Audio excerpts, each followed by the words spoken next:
दोस्तों मैं देख रहा हूँ आज। चलिए नमस्कार दोस्तों, मैं अंशुमन शर्मा एक बार फिर स्वागत करता हूँ आपका रॉयल इंस्टीट्यूट के डिजिटल प्लेटफॉर्म में। अब कई बच्चे यूं कह रहे हैं सर हमको एक बात बता दो कि कैसे पढ़ना है। चलो ज्यादा टाइम तो नहीं ले पाऊंगा मैं, पर ये थोड़ा सा बता दूंगा कि कैसे पढ़ना है। देखो लगभग 6 से 7 घंटे तो तुम्हारी क्लास चलती है, हाँ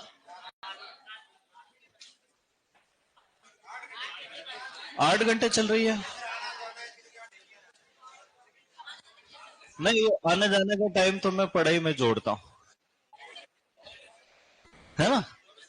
मैं कह रहा हूं ना, मैं यहां से जाऊंगा तो मैं रिवीजन करते हुए जाऊंगा, वहां से आऊंगा तो वापस रिवीजन करते हुए आऊंगा, ठीक है।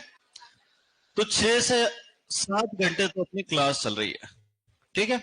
अब मुझे बताओ, अगर 24 घंटे में से मैं 7 घंटे माइनस भी कर दूं तो क्या बच गया अपने पास? 17 घंटे।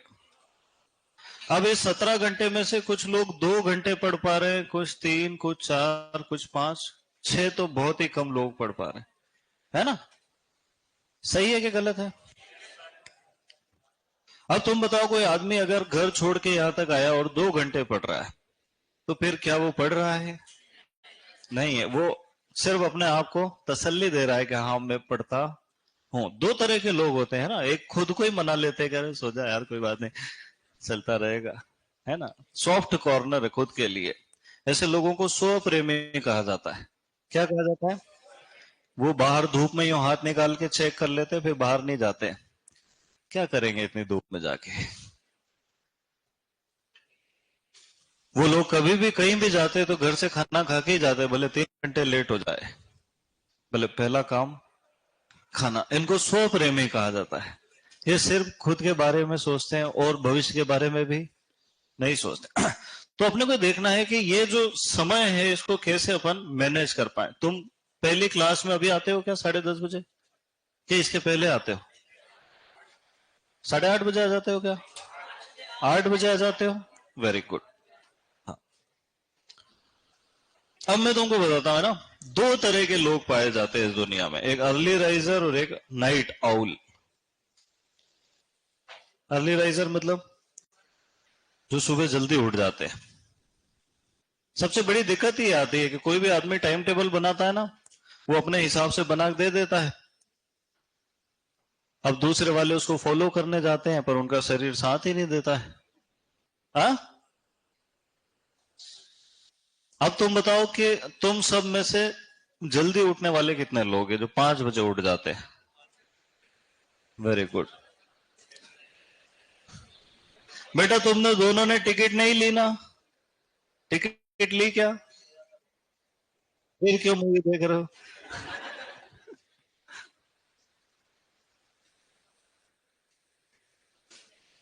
ऐसे कौन लोग हैं जो लेट उठते हैं? लेट का मतलब 7 बजे के बाद। 6 बजे उठ जाते हो तो एक कॉलम और बनाऊं बीच में? अच्छा मुझे एक बात बताओ, तुम सब में से कितने लोग 11 बजे पहले सो जाते हैं? 11 बजे कौन कौन सो जाता है? बहुत कम लोग। 12 बजे, 1 बजे, 2 बजे, 3 बजे, 4 बजे, 5 बजे। देखो मैं एक बात बोल रहा हूं, आपस में बात करोगे मृदा उर्वरता पढ़ाने लग जाऊंगा मैं 3 बजे सोता हूं, है ना। 2:30 बजे या 3 बजे, दोनों के बीच में। मैं अगर 11 बजे सोने की कोशिश भी करूं, 4 घंटे करवटें बदलता हूं फिर सोता हूं। और ये आज से नहीं है, ये परमानेंट। जब मैं सुबह 7 बजे क्लास लेता हूं तो भी मैं 2:30-3 बजे सोता हूं। जब मैं 10 बजे क्लास लेता हूं तो भी 2:30-3 बजे सोता हूं। और वो जो समय अवधि है 11 बजे से लेकर 2-3 बजे तक की, वो सबसे ज्यादा प्रोडक्टिव टाइम है। उसमें जो मैं पढ़ता हूं मुझे हमेशा याद रहता है। उसमें मैं जो रील देख लेता हूं वो भी याद हो जाती है। बोले वो तो हमको कभी भी हो जाती है।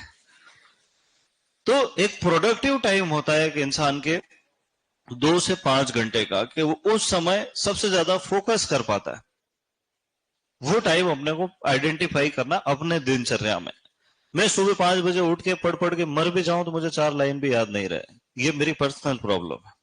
कुछ लोग जो है वो रात में 11 बजे बाद उनको अगर बिठा दो तो ऐसा लगे कि बस इनको काला पानी की सजा दे रखी है, अब ये कभी भी टपक जाएंगे, है ना। तो वो सबका अपना अपना है ना। पिछले साल 2023 का जो नोबेल मिला बायोलॉजी का, वो इसी बात पे मिला, बायोलॉजिकल क्लॉक के ऊपर मिला, कि हर आदमी की अपनी एक पर्सनल बायोलॉजिकल क्लॉक होती है। अगर वो दूसरे कोई कहेगा रतन टाटा 5 बजे उठ जाता है, मैं भी उठूं, अपन टाटा हो जाएंगे, है ना। नहीं हो पाएंगे, कुछ भी नहीं होगा। तो आपको सबसे पहले तो अपना एक टाइम देखना है कि आपको कितनी बजे उठना है, ठीक है। उठने के आधे घंटे के अंदर आप काम करने के लिए तैयार हैं। टाइम पास नहीं करना है कि उठे इधर टहले उधर टहले। न्यूज़पेपर पढ़ रहे हैं लोग, तुम बताओ, सुपरवाइजर की तैयारी कर रहे, पढ़ क्या रहे। एक किताब आती है ईयर बुक के नाम से, साल भर के न्यूज़पेपर की जितनी भी काम की चीजें रहती है उसमें रहती है। अगर कोई आदमी परीक्षा में 3 दिन उसको पढ़ चला जाए तो एक भी क्वेश्चन बाहर नहीं जाता है, पर उस एक आध क्वेश्चन के चक्कर में वो साल भर 2-2 3-3 तरह के न्यूज़पेपर पढ़ता है, पूरा साल बर्बाद कर लेता है ना। तो आपको टू द पॉइंट चीजों को समझना पड़ेगा। क्लियर है मामला? Very good. दूसरी बात, सबसे पहले तो आपने क्या करना है, उठने के 30 मिनट के बाद फिर कोई दिनचर्या का कार्य नहीं करना है। मतलब नहाना धोना फ्रेश होना सब कुछ इसमें शामिल है, ब्रश करना भी, ठीक है। आधे घंटे के अंदर अंदर आप तैयार हो, किस चीज के लिए, पढ़ने के लिए या कोचिंग जाने के लिए, वॉटेवर जो भी करना हो। पर आधे घंटे में आदमी किस मोड में आ जाना चाहिए, रेडी मोड में, ठीक है। अब यहां से मान लो अपन 6 बजे उठ गए तो 6:30 बजे से अपन पढ़ने बैठेंगे। अब अपना लेक्चर तो 8 बजे है, तो ये 6:30 से 8:10 तक अपन सिर्फ पढ़ेंगे। बोले सर फिर घर से कैसे आएंगे, पढ़ते पढ़ते। मैं उठा, मैंने एक किताब देखी, उसमें मैंने देखा मृदा उर्वरता उत्पादकता मृदा चरण। मुझे पता है मृदा उर्वरता की परिभाषा है, प्रभावित करने वाले कारक है, प्राकृतिक कारक है, कृत्रिम कारक है, ये प्राकृतिक कारक है, ये कृत्रिम कारक है। फिर मृदा उत्पादकता की परिभाषा, उसकी इकाई और उसको प्रभावित करने वाले कारक। अब मैंने अगर घर में इतना पढ़ा है ना, तो कोचिंग आते आते आते आते मैं इसको 2 बार 3 बार 4 बार रिवीजन करूंगा।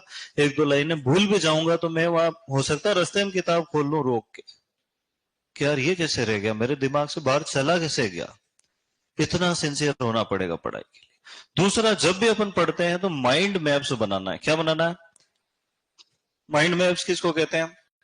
कोई टॉपिक है, जैसे मान लो मुझे मृदाक्षरण पढ़ाना है, तो मेरे दिमाग में चलेगा है ना, पहले कॉपी पे बना रखा है मैंने कि मृदाक्षरण क्या है, इसका मतलब इसकी परिभाषा क्या है, ये कितने प्रकार का होता है, प्राकृतिक और कृत्रिम। फिर मुझे ध्यान आएगा कि प्राकृतिक जल द्वारा, वायु द्वारा, और कृत्रिम मतलब मनुष्य के द्वारा, है ना। फिर मृदाक्षरण को प्रभावित करने वाले कारक कौन कौन से है, और फिर मैं देखूंगा मृदा संरक्षण, मतलब मृदाक्षरण को रोकना। अब संरक्षण में पहले वायु द्वारा क्षरण को रोकना, फिर जल द्वारा क्षरण को रोकना, है ना। इसमें भी मैं अलग अलग प्रकार डिसाइड कर सकता हूं, जैसे कृषित विधियों के द्वारा मैं कैसे रोक सकता हूं, यांत्रिक विधियों के द्वारा मैं कैसे रोक सकता हूं, रसायनों के प्रयोग से मैं कैसे रोक सकता हूं, और फिर भारत में कौन सा क्षरण होता है, राजस्थान में कौन सा होता है, कौन से वृक्ष ऐसे हैं, कौन सी झाड़ियां हैं, कौन सी घास ऐसी है जो मृदा क्षरण को रोकती है। अब मेरे पास एक बना बनाया पूरा मैप है।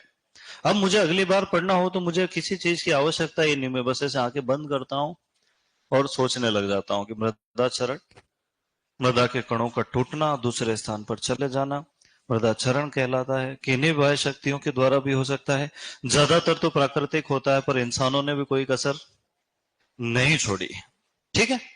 फिर तुरंत जैसे ही मैं इसकी परिभाषा बोलूं वैसे ही मेरे दिमाग में प्रकार आ जाएंगे कि प्राकृतिक मृदाचरण जहां इंसानों का कोई लेना देना नहीं है, कृत्रिम मृदाचरण मतलब इंसानों द्वारा किया जाता है। अब प्राकृतिक मृदाचरण में 2 मुख्य कारक कौन है, जल और वायु। फिर जल द्वारा तुम्हारे 12वीं में 4 प्रकार दे रखे हैं, हो सकता है मैं 1-2 एक्स्ट्रा पढ़ा दूं। फिर वायु द्वारा 3 अवस्थाएं दे रखी है, निलंबन, उच्छलन, सतह सर्पण, याद है कुछ कुछ? जैसे ही मैं निलंबन बोलूंगा मेरा दिमाग ऑटोमेटिक बोल देगा कि बहुत छोटे कण है, 0.1 mm से भी छोटे, सैकड़ों किलोमीटर दूर जाते हैं। उच्छलन में उछल कूद करते हैं, 30 सेंटीमीटर से ऊपर नहीं उछलते हैं और 50 से 70% वायु द्वारा होने वाला क्षरण इसी अवस्था में होता है। ज्यादा भारी कण उठ नहीं पाते, उछल भी नहीं पाते, घसीटते हुए ये ऑटोमेटिक अपना दिमाग रिवाइज कर रहा है। मतलब पढ़ना कितनी बार है सर? 2 बार पढ़े, 3 बार, फिर वो सिंसियरिटी खत्म हो जाए, दिमाग इतना फोकस करेगा, दिमाग को प्रेशर करोगे, एक ही बार पढ़ूंगा और याद कर लूंगा। आप जिस चीज की प्रैक्टिस करते हो ना वो आप बन जाते हो। You become what you are practicing every day. आप जिस चीज की प्रैक्टिस करते हो, उठ के अपने दिन को देखो। विवेकानंद जी ने कहा ना, उठो जागो और लक्ष्य प्राप्ति तक मत रुको। उठने का मतलब नींद में से उठना नहीं है, भ्रम में से उठना है। जो जिंदगी अपन देख रहे हैं वो अपन देख नहीं रहे हैं, वो अपन बस चल रहे हैं भेड़ चाल में, पीछे पीछे पीछे पीछे, और ऐसे ही आदमी मर जाता है। एक मेरा मित्र है, उसको मैंने कहा कि भाई आजा उदयपुर घूमने। वो कहता है कि यार ये शादियां पीछा कब छोड़ेगी? मैंने कहा तेरी तो हो गई। बोले यार एक दोस्त की है, एक कजिन सिस्टर की है, एक भाई की है, एक बुआ जी के लड़के की है। मतलब उसके जीवन में मुख्य उद्देश्य क्या हो रखा है? शादियां अटेंड करना। उसकी पर्सनल जिंदगी नहीं, शादी पर्सनल नहीं होती कभी भी किसी की जिंदगी, है ना? किसी की शादी है वो अपना फैसला है। पर्सनल ये है कि मैं मेरी मर्जी से घूमने जा रहा हूं, जिसमें किसी का ना तो कोई फायदा है और ना ही नुकसान है। तब जाके तो वो आदमी खुद के लिए, अब वो शादी अटेंड कर रहा है, सोचो बेमन से जाएगा, या तो कुछ लोगों का उसी में मन लग जाए, ये और अलग बात है। तो ये तो गलत दिशा में मन लग रहा ना। शादियां कभी समाप्त होने वाली चीज है क्या? तुम बताओ मुझे। अच्छा, अपन कोई बहुत बड़े सामाजिक कार्य करता है? नहीं है। अच्छा, किसी की शादी में तुम नहीं जाओ तो उसको बुरा लग जाएगा? नहीं लगेगा। तुम सुपरवाइजर बन जाओगे, जरूर बुरा लग सकता है उसको कि ये सुपरवाइजर कैसे बन गया, इसकी सरकारी नौकरी लग गई। तो हमेशा प्रायोरिटी में किसको रखना है? खुद को। पर किस तरीके से? देखो कि मुझे आज उदयपुर आए 4 महीने हो गए, 2 महीने हो गए, मैं जब यहाँ आया था तो मैं क्या था और आज मैं क्या हूं। मैं जब आया था तो 2 घंटे भी नहीं बैठ पा रहा था, आज मैं 8 घंटे की क्लास अटेंड करने के बाद भी यहाँ पर बहुत अच्छे से पढ़ाई कर पा रहा हूँ। पहले मैं एक चीज को एक बार पढ़ता था, याद नहीं होती थी, अब मैं चीज को एक बार पढ़ता हूँ मुझे याद हो जाती है। 2 तरह का सिस्टम चलता है मार्केट में। एक वो सिस्टम के ये मर्दाचरण ऐसे पढ़ा दिया, थोड़े थोड़े उदाहरण लिख दिए और कह दिया बेटा इसके बाहर क्वेश्चन नहीं आएगा, तुमको 100% समझ में भी आ गया और 100% याद भी हो गया। पर अगर अपन इसको थोड़ा और नीचे जाके, है ना, अंदर से डीप में जाके पढ़ेंगे तो क्या होगा? एक टीचर वो है जो एक क्लास में सिर्फ 25 लाइनें लिखा था। कितनी लिखा था बेटा? ठीक है, उस 25 में से 15-20 याद हो जाती, बाकी 5 घर याद करना है। दूसरा टीचर वो होता है कि एक क्लास के अंदर वो 50-60 लाइन लिखा देता है और बच्चे को 30 ही याद होती है। तो पहले वाली अवस्था में ज्यादा याद हुई क्या ज्यादा वाली में? बाद वाली में? बाद वाली में ज्यादा याद हुई। पर बच्चा उल्टी तरह से कंपेयर करता है, वो कहता है पहले वाले जो पढ़ाया था उसमें तो मुझे 80-90% याद हो रहा था और बाद वाले में तो आधा समझ में आ रहा है, 50% और आधा नहीं आ रहा है। सही बात है कि नहीं? मान लो कोई कोच है, अपने कहे इस ग्राउंड का एक ही राउंड लगाना है, अपन ने लगा दिया, अपन फ्रेश है, बढ़िया जाके काम कर रहे हैं, अपने को लगा यार ये गुरु जी बढ़िया। दूसरे आओ, उन्होंने कहा कि आज एक लगाना, कल 2, परसों 3, फिर 4, फिर 5। अच्छा, फायदा किसमें ज्यादा है? बाद वाले में है। शरीर को तकलीफ भी इसमें ज्यादा आएगी। बाद तो जब जब शरीर को तकलीफ आती है, अपना अपना जो वो बचाने वाला सिस्टम है ना वो सक्रिय हो जाता है ना? अपने दिमाग में घिसा एमेगडुला, वहां पे वो सारी, देखा ना तुमने, आदमी का एक्सीडेंट हो जाता है, कोमा में चले जाता है, उसका पाचन तंत्र बंद होता है क्या? रक्त परिसंचरण तंत्र, श्वसन तंत्र, तो ये वो सारी चीजें हैं जो जिंदा रहने के लिए आवश्यक है। वो जितना सीखा हुआ रहता है वो सब भूल जाता है, पर जो परमानेंट बेसिक इंस्टिंक्ट है वो उसको याद रहती है। उसका बीपी शुगर भी इतना ही आएगा, उसकी दिल की धड़कनें भी ऐसी ही चलेगी जैसे नॉर्मल आदमी की है, पर उसका जो काम करने वाला दिमाग है वो बंद हो जाएगा। तो अपन जब इस काम करने वाले दिमाग पे ज्यादा ध्यान देते हैं ज्यादा पढ़ते पढ़ते आदमी पानी पीना भूल जाता है, आदमी खाना खाने भूल जाता है, उसकी नींद डिस्टर्ब होती है, तो अपना एमेगडुला जो है वो सक्रिय हो जाता है कि आदमी जान की परवाह नहीं कर रहा है। तो वो रोकता है कि सो जाना यार, क्या ही रखा है, कल पढ़ लेंगे, अभी तो 2 महीने 3 महीने बाकी है। अगर अपन उस चक्कर में आ गए तो मामला गड़बड़ जाए। दूसरी और सबसे इंपॉर्टेंट बात है कि ये जो शरीर है ये एक मशीन की तरह, मोटरसाइकिल की तरह, इसमें अगर ऑयल ग्रीस टाइम से डालते रहोगे, सर्विसिंग करवाते रहोगे तो लंबे समय तक चलेगा। अगर आपने इसका मिस यूज कर दिया तो अपनी सबकी ये समस्या देखो, एक अपनी सबकी आर्थिक स्थिति कोई बहुत अच्छी नहीं है, ऊपर से अपन सुबह उठते हैं पार्ले जी बिस्किट खा लेते हैं। जैसे गाय को भूसा दिया जाता है उसमें 99% कार्बोहाइड्रेट होता है, पार्ले जी बिस्किट इंसानों का भूसा है, उससे शरीर को कोई खास पोषक तत्व प्राप्त नहीं होता है। तुम बताओ, तुम अगर आधा किलो 1 किलो चने ले आए, कितने के आएंगे? 50 रुपए के, 100 रुपए के। एक मुट्ठी चने रात में एक गिलास के अंदर डाल दिए, रात भर में नहीं गले तो अभी आते टाइम डाल लो, कल वापस आते टाइम खा लेना, नए डाल देना। वो एक मुट्ठी चने या मूंग या जो भी बीज है अगर तुमने खा लिया ना, तुम 4 दिन के अंदर अंदर फील करोगे कि मेरे अंदर एनर्जी अलग है, अब मैं थकता नहीं हूं, मेरी याददाश्त भी तेज, पूरा सिस्टम केमिकल्स का है दिमाग में। तीसरी और सबसे ज्यादा जरूरी चीज कि एक आदमी को भविष्य की चिंता भी करना है, पर अति चिंता मतलब डिसिप्लिन्ड रहना है कि मुझे कोचिंग जाना है, मतलब जाना है, ऑप्शन है आपके पास। उस दिन दिवाली के दूसरे दिन मेरी गाड़ी पंचर हो गई, मैं आया गीला हो गया, फिर यहाँ से समन्वय कैंपस गया, फिर गीला हो गया, वहां से रघुनाथपुरा गया, फिर गीला हो गया, वहां से मेन कैंपस आया, फिर गीला हो गया। कितनी बार गीला हुआ? जबकि मेरे पास एक ही ऑप्शन था कि यार सर पानी गिर रहा है, मैं बीमार हूं, अब मैं समन्वय नहीं जाऊंगा, मना कर देना। पर मेरी शुरू से बनी हुई है ना डिसिप्लिन बनाओ। ऐसा नहीं है कि कोई बहुत ज्यादा लालची आदमी हो को मेरे को 1,000-500 रुपए मिल जाएंगे तो मैं उसके लिए गीला होके जाऊं, नहीं, कोई फर्क नहीं पड़ता, परमानेंट सैलरी है, उसमें 1-2 लेक्चर का कोई सिस्टम ही नहीं कर रखा है। फिर भी ये अपना काम है, इसकी वजह से अपनी पहचान है, इसकी वजह से जिंदगी चल रही है, इस वजह से मैं यहां हूं, वो काम तो करना पड़ेगा।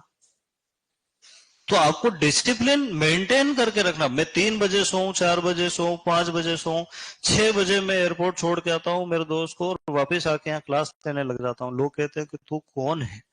मैंने कहा वही मैं हूं। क्या है, अभी ब्रेक मिलेगा लंच का, आधे घंटे सो लेंगे, हो जाएगा काम, मर थोड़ी जाएंगे।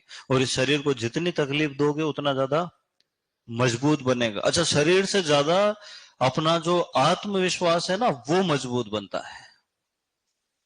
क्या मजबूत बनता है? तो खुद को अंदर से मजबूत बनाओ। सर लाइट पड़ रही है, सर पंखा बंद कर दिया, सर पंखा चला, ये सब है ना आत्मिक कमजोरियों की निशानी है। और इस दुनिया में सफलता का एक ही मूल मंत्र है, कोई दूसरा नहीं है, और वो है दृढ़ संकल्प। अगर आपने दृढ़ संकल्प कर लिया अपने जीवन में कि मैं ये काम करके ही, एक बार में नहीं, दूसरी बार में, आज नहीं होगा तो कल होगा, पर मैं करूंगा तो यही करूं। 2011 से कोचिंग चला रहे हैं जीएल सर, 2018 तक 300-400 बच्चे भी नहीं हुए थे, 2020 में 475 बच्चे हुए। कितने साल में? 9-10 साल में। तुम सोचो, एक बिल्डिंग है, अच्छा खासा पढ़ा लिखा आदमी इंजीनियर है, और 10 साल तक काम हो ही नहीं पा रहा है यार। सही बात है कि गलत बात है? अब देखो पिछले 5 साल में क्या हुआ, जितना आदमी जिंदगी भर में कमाता है उतना काम करके फेंक दिया ना। इसको कहते हैं दृढ़ संकल्प, कि करूंगा तो ये ही करूंगा, इस तरीके से नहीं होएगा तो दूसरे। तो जितना बड़ा संकल्प है उतना बड़ा व्यक्तित्व है। जितने बड़े बिजनेसमैन है उनके अगर तुम पढ़ोगे जीवनी तो तुमको पता चल जाएगा। जितने बड़े बड़े अधिकारी बने हुए आईएएस आईपीएस, उनकी जिंदगी पढ़ोगे तो भी समझ में आ जाएगा कि उनके पास एक ही शक्ति है, और वो क्या है? दृढ़ संकल्प। तो पहले मजबूत बनो अपने आप को। इस शरीर को बहुत ज्यादा आराम में रखने की आवश्यकता नहीं, इसको डिसिप्लिन देना। मान लो कोई घोड़े का मालिक सोचे कि क्यों बेचारे को ट्रेनिंग दे, क्यों इसके ऊपर काठी रखे, क्यों बैठे, क्या ही वजन है, तो उसकी कोई वैल्यू रहेगी मार्केट में? नहीं रहेगी। तो ट्रेनिंग तो देना पड़ेगी ना, ट्रेंड आदमी की वैल्यू है। तो कोई टाइम टेबल नहीं है, मैं बता रहा हूं ना, एक ही टाइम टेबल है कि सुबह उठना मतलब उठना, आधे घंटे के अंदर रेडी हो, मतलब फिर इस शरीर को कोई कांच में, अब आधे बजे कांच में, भाई यार मेरे पिंपल, अरे भाई यार तेरे को भगवान ने भाई बनाया, तू बहनों जैसे कार्य कर रहा है, पिंपल हो गया। तुम सोचो इस आदमी की जिंदगी का फोकस कहां है? तो ये पुरुषों का लक्षण है क्या? नहीं है। तो जो पुरुषार्थी होता है, जो आदमी मेहनत करता है, वो इन सब चीजों पर ध्यान कभी भी नहीं देता। साधनों पर ध्यान देना ही लक्ष्य पर ध्यान देना है। चित्तौड़ जाना है, इसका मतलब जाना है, बस से जाना, ट्रेन से जाना, प्लेन जो अवेलेबल होगा उससे जाना है, नहीं तो पैदल जाना है, पर जाना है। ठीक है, चलो। आधे घंटे के अंदर तैयार होना है। उसके बाद अपने पास कितने सब्जेक्ट है बताओ? दो ही सब्जेक्ट है, एक है एजी और एक है जनरल। अब बताओ एजी में से कितने क्वेश्चन आएंगे और जनरल वाले में से?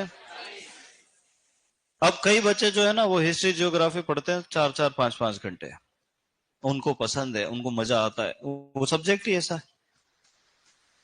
एनिमल हस्बेंड्री पता ही नहीं, जबकि वो भूल जाते हैं कि एनिमल हस्बेंड्री में कितने क्वेश्चन आएंगे। अब बताओ इस आदमी की सफलता के चांस कम हो रहे हैं बढ़ रहे हैं?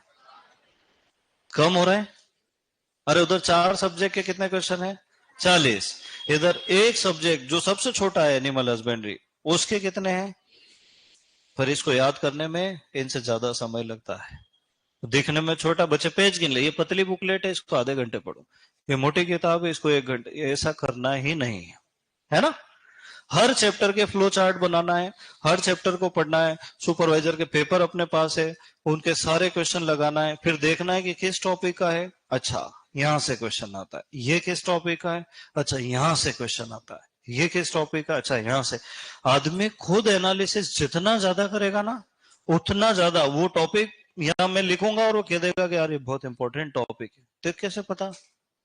बोले आपको कैसे पता चलता है? पेपर देख के, हमने देख ली, बात खत्म। तो जब आदमी खुद करने लगता है, तीसरा और सबसे इंपॉर्टेंट काम जिसका टाइम एक स्टूडेंट को जीवन में कभी मिलता ही नहीं है, वो है क्वेश्चन बनाना। एक टॉपिक पढ़ा, खरपतवार, कसम खा लो जितनी हेडिंग है इतने क्वेश्चन बनाऊंगा। लाभ का एक बनाऊंगा, हानि का एक बनाऊंगा, विशेषता का एक बनाऊंगा, वर्गीकरण का एक बनाऊंगा, नियंत्रण का एक बनाऊंगा। कृषित नियंत्रण बड़ा है, एक कृषित नियंत्रण का, एक रासायनिक। जब एक क्वेश्चन बनाने के लिए आदमी उस टॉपिक को पढ़ता है, तब उसके जीवन में कोई डिस्टरबेंस उसके दिमाग में आ ही नहीं सकता। सबसे ज्यादा फोकस करता है आदमी जब क्वेश्चन बनाता है। क्यों? क्योंकि उसको डर रहता है कि क्वेश्चन गलत नहीं हो जाए। सोचो अगर मैं कह दूं कि खरपतवार के वानस्पतिक नाम का क्वेश्चन बनाना है, पहले 10 में से एक सही जोड़ी, उसके बाद के 10 में से एक सही जोड़ी। अब शुरू के 10 जो पढ़ेंगे ना, उसके पढ़ने का तरीका ही चेंज हो जाएगा। अपन रटेंगे नहीं, हिरणखोरी का, नहीं नहीं हिरणखोरी यहां लिख देता हूं, इसका आंसर क्या है, कॉर्नोविलस अरविस, ठीक है, बथुआ चिनोपोडियम। वो जब ऊपर नीचे करता है तो उसका दिमाग वो सही लिंक बैठाता है कि किसका काम, फिर एबीसीडी मिलाएगा, उसको आएगा कि एक का सी लगाना है, दो का बी, अरे नहीं नहीं एक का डी। वो जितना ज्यादा उस चीज को दिमाग में ठहरा के रखेगा, तब याद करेगा दिमाग। दिमाग किस चीज को याद करता है? जब आदमी का ध्यान चले जाए। क्या चले जाए? देखो ये कमरा अपन ने पोत रखा है, पेंट कर रखा है, ऊपर से व्हाइट है और नीचे से ब्लू है, पर इस दरवाजे की हालत ही खराब हो गई, देखो बेचारा ये भी ऊपर से व्हाइट और नीचे से ब्लू हो गया। आज तक अपन ने कभी ध्यान दिया क्या? नहीं दिया। आज दिया, जिंदगी भर नहीं भूलोगे। सही बात है कि नहीं? जिस चीज पे ध्यान दिया वो याद हो जाएगी, और याद करने का कोई दूसरा तरीका ही, जिस चीज पे तुम देखना, आज घर से तुम आए, पूरा सफर पूरा रहे, रास्ता याद नहीं रहेगा, पर कोई चीज ने तुमको अगर प्रभावित किया, कोई कट मार के चले गया मोटरसाइकिल वाला, नहीं, वही याद रहेगा। कहीं गमले में अच्छा फूल दिख गया, वही याद रहेगा। कहीं दो गाय लड़ रही थी, ध्यान गया कि लड़ रही है, और वो याद हो गया। तो जिस चीज पे ध्यान चले जाता है वो याद हो जाता है। अब अपने पास समय कितने घंटे का है? मान लो 6 घंटे मान लेते हैं, है ना? अपने को 6 घंटे निश्चित रूप से बैठ के बुक्स पढ़ना है या क्वेश्चन सॉल्व करना है। तो जैसे एग्रोनॉमी के 2 लेक्चर चल रहे हैं तुम्हारे, है ना? तो एग्रोनॉमिक घर जाना है। मैं 2 लेक्चर में जितना पढ़ाता हूं ना, उसको पढ़ने में 5 से 7 मिनट ही लगते हैं। कितने लगते हैं बेटा? बोले नहीं सर ज्यादा लग जाते हैं। ज्यादा इसलिए लग जाते हैं कि तुम उसको यूं पढ़ते हो, खरपतवार विज्ञान। अरे गधो, यहां पढ़ रखा ना, हेडिंग पढ़ो और आंख बंद करो। सर ने क्या कहा था? आदमी के दिमाग की स्पीड जो है ना, कोई कंप्यूटर आज तक उसकी बराबरी। सबसे धीरे तो लिखना, उससे थोड़ा सा तेज पढ़ना, पर अपने दिमाग में जैसे ही अपन एक चीज डालते हैं उसकी पूरी पिक्चर वापस नहीं हो जाती है। तो जो पुरानी मेमोरी की चीजें उसको बार बार नई मेमोरी में लाना, इसी को रिवीजन कहते हैं। क्या कहते हैं? और इसका एक ही तरीका है कि कोरा कागज लो और बैठ जाओ और पढ़ो खरपतवार विज्ञान। पहले इसको 2 भागों में बांटते, एक परिचय, दूसरा नियंत्रण या प्रबंधन। परिचय में पहले क्या पढ़ा? परिभाषा। परिभाषा में पहला क्या पढ़ा? लाभ। लाभ कितने थे? 22, पर अपन ने इसको कितने भागों में तोड़ लिया? 5, 6, 7। पहला औषधि के रूप में प्रयोग। औषधि के रूप में सर ने 6 प्रयोग लिखवाए हैं। पहला सांप काटने पर, दूसरा मधुमेह में, तीसरा प्रजनन रोगों में, चौथा श्वसन रोगों में, पांचवा त्वचा खुजली मिटान। ये ऑटोमेटिक याद होता जा रहा है। ऑटोमेटिक अपने दिमाग में वो चीजें आ रही है, और पढ़ने से जो बोरियत फील होती है उसकी वजह से नींद आती है। लोग कहते हैं ना पढ़ते समय नींद आती। नींद नहीं आ रही, तुम एक्टिवली उसके अंदर इन्वॉल्व हो ही नहीं। दिमाग तो कहीं और घूम रहा है, गांव में, खेतों में। आंखें चल रही है बस इधर।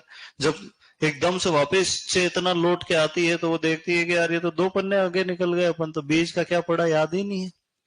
तो दिमाग को इन्वॉल्व करना है, आंखों को रेस्ट देना है। अपन आंखों को इन्वॉल्व कर देते हैं, दिमाग को उधर दौड़ा देते हैं, तू घूम आराम से। पहली लाइन पढ़ी, दूसरी लाइन पढ़ी, भैंस की मुर्रा किस मच्छी। अचानक याद आता है कि अपने गांव पटेल बा के यहाँ मुर्रा भैंस है यार, और पटेल बा का ट्रैक्टर ज्यादा अच्छा है। नहीं निकल लेता है मन धीरे से, उसको फोकस करना। एक ही बार पढ़ के याद होता है, ज्यादा से ज्यादा 2 बार में याद हो जाता है। और अभी पूरा याद हो जाए इसकी जरूरत भी नहीं। एक बार कर लिया, फिर चलते फिरते बैठे बैठे आराम से बात करना बंद करो लोगों से। जितना मुंह चलेगा ना उतना दिमाग बंद रहेगा। बंद कर दो, बिल्कुल साइलेंट हो जाओ। आदमी पूछ पूछ के तक जाना चाहिए कि यार तेरे को हो क्या गया है, तो तू चुप रहे ना, तेरा क्या जा रहा। खड़ूस हो जाओ, इससे तुम खुद पर ध्यान दे पाओगे। अभी क्या दिक्कत आ रही मालूम? ये और ये दोनों रूम पार्टनर है, ये उठा बोले चल सब्जी लेके आ। तुम बताओ सब्जी लाने में 2 आदमी चाहिए क्या? क्यों जा रहे हो? दाल खा लो 2-4 महीने। सब्जी वाले को कह दो भाई 5 रुपए एक्स्ट्रा लेना, सब्जी पे करके रखना, मैं आऊंगा उठा के। वहां छाट रहे, भिंडी छाट रहे सुपरवाइजर वाले, ये अच्छी है, नहीं ये खराब। अरे भाई इतना टाइम है क्या तुम्हारी जिंदगी में? तुम बताओ। तो हर जगह से समय बचाओगे ना, तब जाके तुम पढ़ाई में लगाओगे। तुम बचाते ही नहीं हो, तुम बर्बाद करते हो। अभी यहाँ ब्रेक होता है 10 मिनट का, तुम चाहो पूरा पूरा रिवीजन कर सकते हो। तुम क्या करते हो? वहां कैंटीन के बाहर खड़े आराम से। क्या लगता है इस बार कितनी कट ऑफ जाएगी? तेरे मौसाजी लिखेंगे वहां कट। फालतू बातें। तुम बताओ इतना समय है तुम्हारे पास, रोज डिस्कस करो। बोले नहीं सर हम तो पढ़ाई की बात कर। खूब करो। चलो चले आगे, खुद को सुधारो भाई।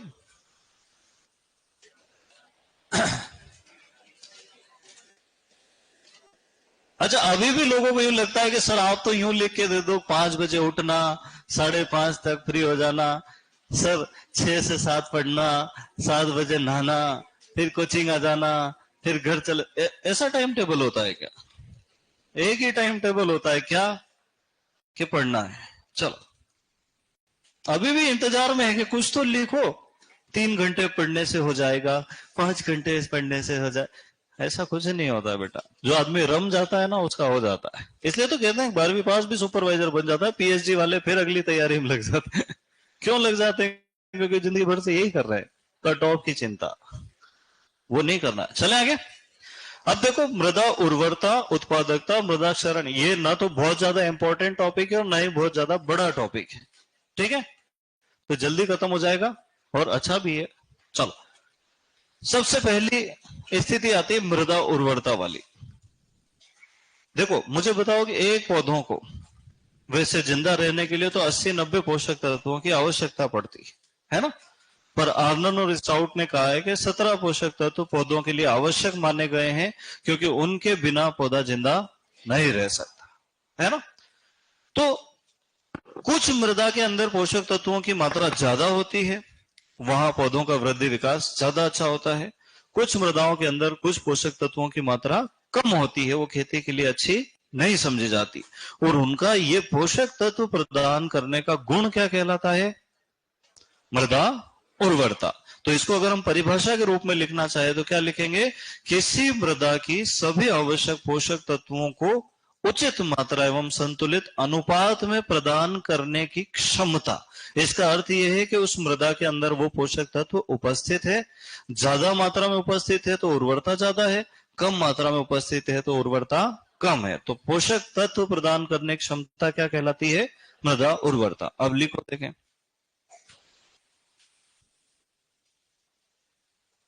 परिभाषा।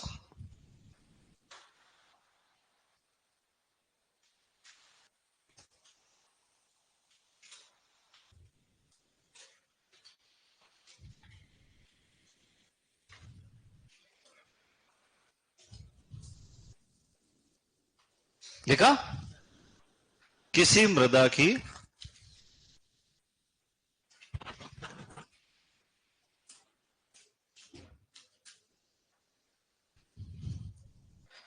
सभी आवश्यक पोषक तत्वों को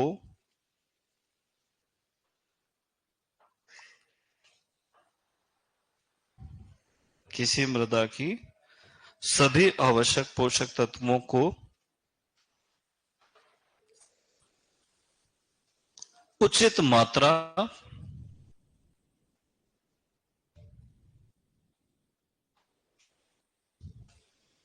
एवं संतुलित अनुपात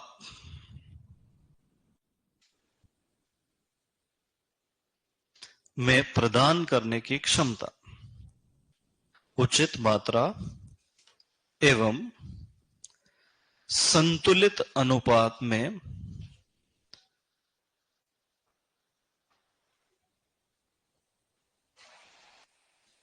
प्रदान करने की क्षमता।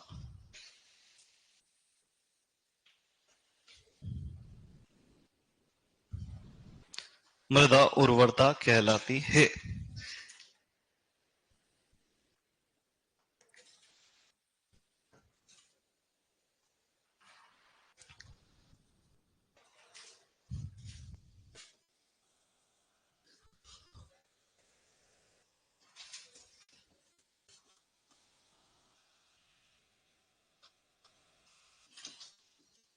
अब दिक्कत क्या आती है? अपन पूरी परिभाषा रटने की कोशिश करने, पूरी नहीं रटना। अब दिमाग में इसको कैसे सेट करना है?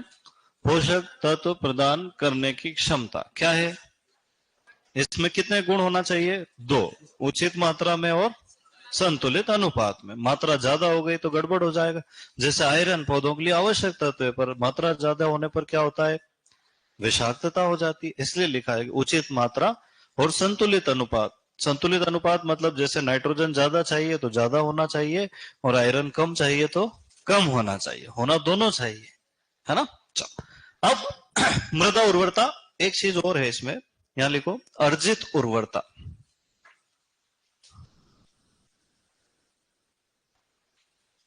Acquired fertility.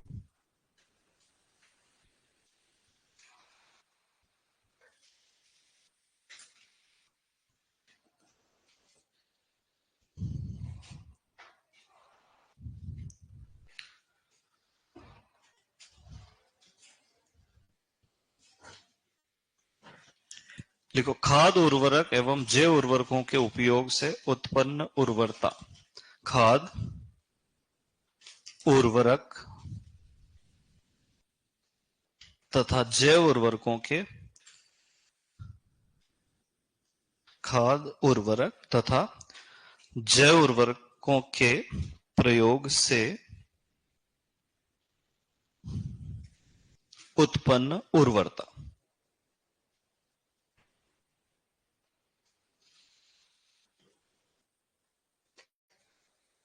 इसका मतलब है आर्टिफिशियली जो उर्वरता बनाते हैं अपन, उसको क्या कहते हैं? अर्जित उर्वरता। ठीक है, चलो। तो खाद उर्वरक एवं जैव उर्वरकों के प्रयोग से उत्पन्न उर्वरता। अब मुझे एक बात बताओ कि उर्वरता, कोई कहे कि यहाँ ज्यादा उर्वर मृदा है, कम उर्वर मृदा है, तो उसको अपन नापेंगे कैसे? तो एक मृदा का नमूना लेंगे, उसको ले जाएंगे लेबोरेटरी में, है ना, और फिर जब अपने पता चल जाएगा कि एनपीके की मात्रा किलोग्राम कितनी है प्रति हेक्टेयर, तो उसी को हम क्या कह देंगे? मृदा उर्वरता की इकाई। तो इकाई क्या है? पोषक तत्वों की मात्रा किलोग्राम प्रति हेक्टेयर। अब ज्यादातर लोग क्या करते हैं, लिखाते हैं कि उर्वरता की इकाई है किलोग्राम प्रति हेक्टेयर। बच्चा जिंदगी भर कंफ्यूज रहे कि क्या किलोग्राम, फसल की उपज है कि एनपीके की मात्रा है? एनपीके की मात्रा, है ना। लिखो इकाई एनपीके की मात्रा किलोग्राम प्रति हेक्टेयर।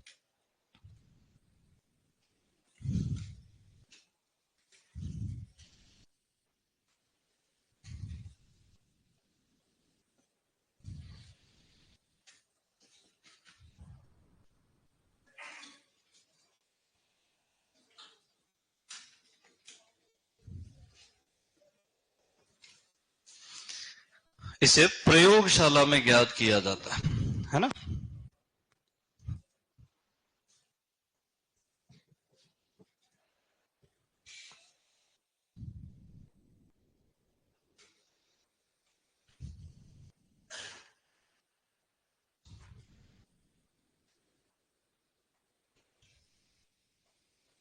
लिखा? चलो, अब मुझे बताओ कि क्या कुछ पदार्थ मृदा की उर्वरता को कम या ज्यादा कर सकते हैं? हाँ, तो अब अपन हेडिंग लिखेंगे मृदा उर्वरता को प्रभावित करने वाले कारक।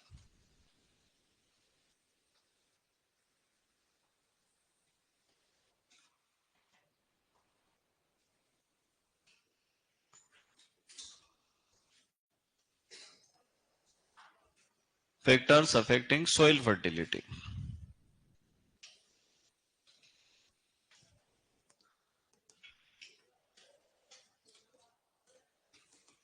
अब इन कारकों को अपन ने दो भागों में बांटा है, एक प्राकृतिक कारक है और दूसरा कृत्रिम कारक है ना। तो सबसे पहले अपन कौन से वाले कारक पढ़ेंगे बेटा? प्राकृतिक कारक।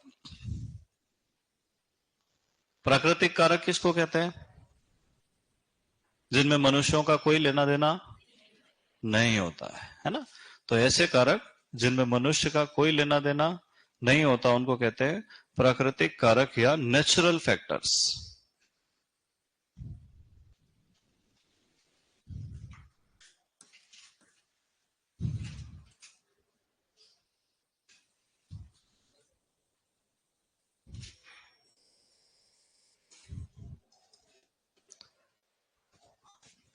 लिखा? अब ये थोड़ा समझने जैसी चीज है ना। जैसे प्राकृतिक कारकों में पहला कारक है पैतृक पदार्थ। पैतृक पदार्थ हम किसको कहते हैं बेटा? वे चट्टाने जिनसे मृदा का निर्माण हुआ है, उन्हीं को हम क्या कहते हैं? पैतृक पदार्थ या पेरेंट मटेरियल। अगर मान लो कोई चट्टान शुरू से अम्लीय प्रकृति की रही, जैसे ग्रेनाइट या रायोलाइट, इनसे जो भी मृदा बनेगी वो भी अम्लीय प्रकृति की होगी। जैसे बेसाल्ट क्षारीय प्रकृति की चट्टाने हैं, अगर इनसे मृदा बनी तो वो कैसी रहेगी? क्षारीय प्रकृति, मतलब उसका पीएच हमेशा 7 से ज्यादा ही देखने को मिलता है। और बेसाल्ट से कौन सी मृदाओं का निर्माण होता है? काली मृदाओं का। किसका होता है? काली मृदाओं का निर्माण किससे हुआ है? बेसाल्ट से। इसीलिए काली मृदाओं का पीएच हमेशा 7 से ज्यादा होता है। कोई पूछे कि काली मृदाओं अम्लीय हो सकती है क्या? नहीं हो सकती। क्यों नहीं हो सकती? उसका मुख्य कारण क्या है कि जिन चट्टानों से निर्माण हुआ वो खुद ही क्षारीय प्रकृति की, ठीक है, और मृदा का पीएच चेंज करना बहुत मुश्किल कार्य है।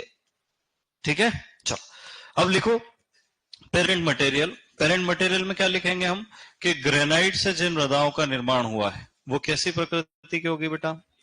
रायोलाइट से जिन मृदाओं का निर्माण हुआ है वो भी कैसी होगी? अम्लीय प्रकृति की, है ना। पर ये रायोलाइट तो लोग लिखते ही नहीं, अपन सिर्फ ग्रेनाइट लिख देते हैं। और बेसाल्ट से जैसी मृदाओं का निर्माण होगा वो कैसी होती है? क्षारीय प्रकृति की। तो सबसे ज्यादा गुण किसका होगा? चट्टानों का, मूल चट्टानों का, जिनको हम पैतृक पदार्थ कहते हैं।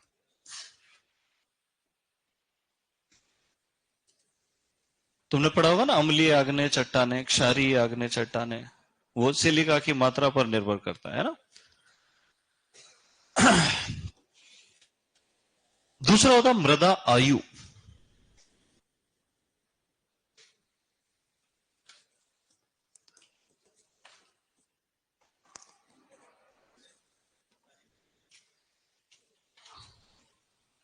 या मृदा लिखना है, ठीक है। मृदा आयु को अंग्रेजी में क्या लिखेंगे हम? Soil as. तुमने जलोढ़ मृदा पढ़ी होगी ना, नवनिर्मित जलोढ़ मृदाओं को खादर कहा जाता है जो अधिक उपजाऊ होती है, और पुरानी जलोढ़ मृदाओं को बांगर कहा जाता है जो कम उपजाऊ। अपने गांव में महिलाएं भी एक दूसरे को बांगड़ कह देती। बांगड़ का मतलब बांझ है ना, तो बूढ़ी बांगड़, वो गाय बांगड़ है, इसका मतलब क्या है कि वो अनउर्वर हो गई है। चलो लिखो मृदा आयु। इसमें लिखना है अपने को, नवनिर्मित मृदाएं अधिक उपजाऊ होती है।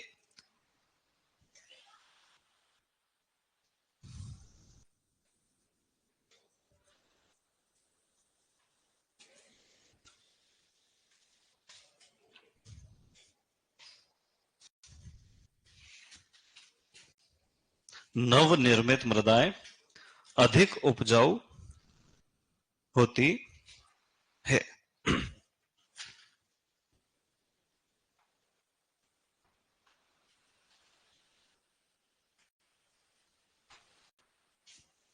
नवनिर्मित मृदाएं अधिक उपजाऊ होती है। फिर टोपोग्राफी। टोपोग्राफी का मतलब क्या है बेटा? स्थलाकृति। या तो उबड़ खाबड़ पथरीली पहाड़ी जमीन होगी, या तो फिर मैदानी क्षेत्र होंगे। तो बताओ कहां की मृदा ज्यादा उपजाऊ होती है? मैदानी क्षेत्रों की मृदाएं अधिक उपजाऊ होती है ना। जो प्राकृतिक रूप से निर्मित समतल मृदाएं हैं वो अधिक उपजाऊ होती है, और उबड़ खाबड़ पथरीली भूमियां कम उपजाऊ होती है। बोल के लिखो, लिखो स्थलाकृति या टोपोग्राफी। मैदानी क्षेत्रों की मृदाएं अधिक उपजाऊ होती है।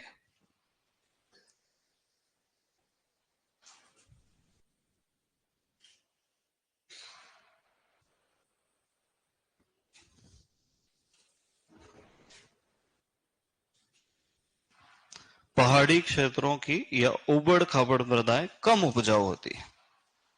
क्या बुक में करेक्शन कर रहा है क्या?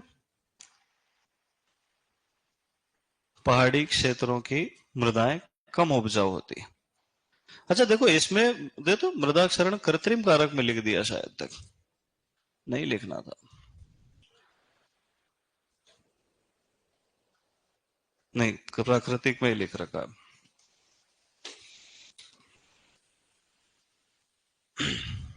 लिखा? फिर लिखो मृदा प्रोफाइल की गहराई।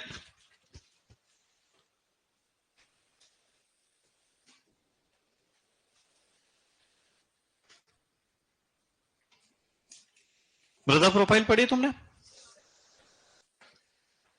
हाँ? ओ संस्तर, ए संस्तर, बी संस्तर, सी संस्तर। बताओ कहां की मृदाएं ज्यादा उपजाऊ होती है? तो मृदा प्रोफाइल की गहराई बढ़ने पर उर्वरता कम होने लगती है ना। मतलब मृदा में प्रोफाइल में गहराई पर जाने पर मृदा की उर्वरता कम पाई जाती है। उसको सही तरीके से पढ़ना आपने को, है ना। नहीं तो बच्चे गलत समझ लेते हैं, वो यूं समझते जितनी गहरी मृदा होगी उतनी कम उपजाऊ होती। मृदा में उस संस्तर के परिवर्तित होने से उर्वरता की मात्रा में भी परिवर्तन आता है। तो मृदा में गहराई पर जाने पर उर्वरता घटती जाती है। इसका मतलब ऊपरी सतह की मृदाएं अधिक उपजाऊ होती है और निचली सतह की मृदाएं कम उपजाऊ। लिखो ऐसा। क्या लिखोगे? मृदा प्रोफाइल में गहराई पर जाने, मृदा प्रोफाइल में गहराई में जाने पर मृदा उर्वरता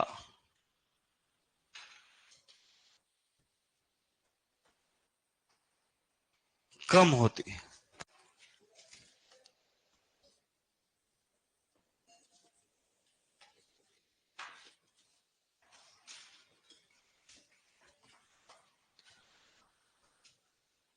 फिर अगला आता है मृदा की भौतिक दशा। भौतिक दशा कोई एक चीज है क्या? नहीं है, ये 7-8 चीजों का एक कॉम्बिनेशन है ना। जैसे अपन ने पढ़ा मृदा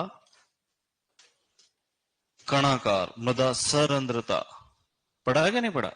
सॉइल प्लास्टिसिटी, इलास्टिसिटी, मृदा गठन, ये सब मिलके, मृदा रंध्रावकाश, ये सब मिलके किसका निर्माण करते हैं? भौतिक दशा। लिखो, मृदा की भौतिक दशा अच्छी होने पर उर्वरता अधिक होती है।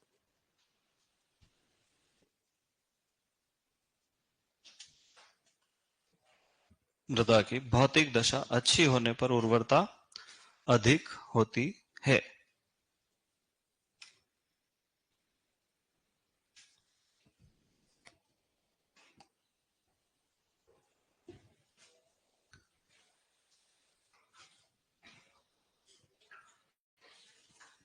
फिर लिखो जलवायु।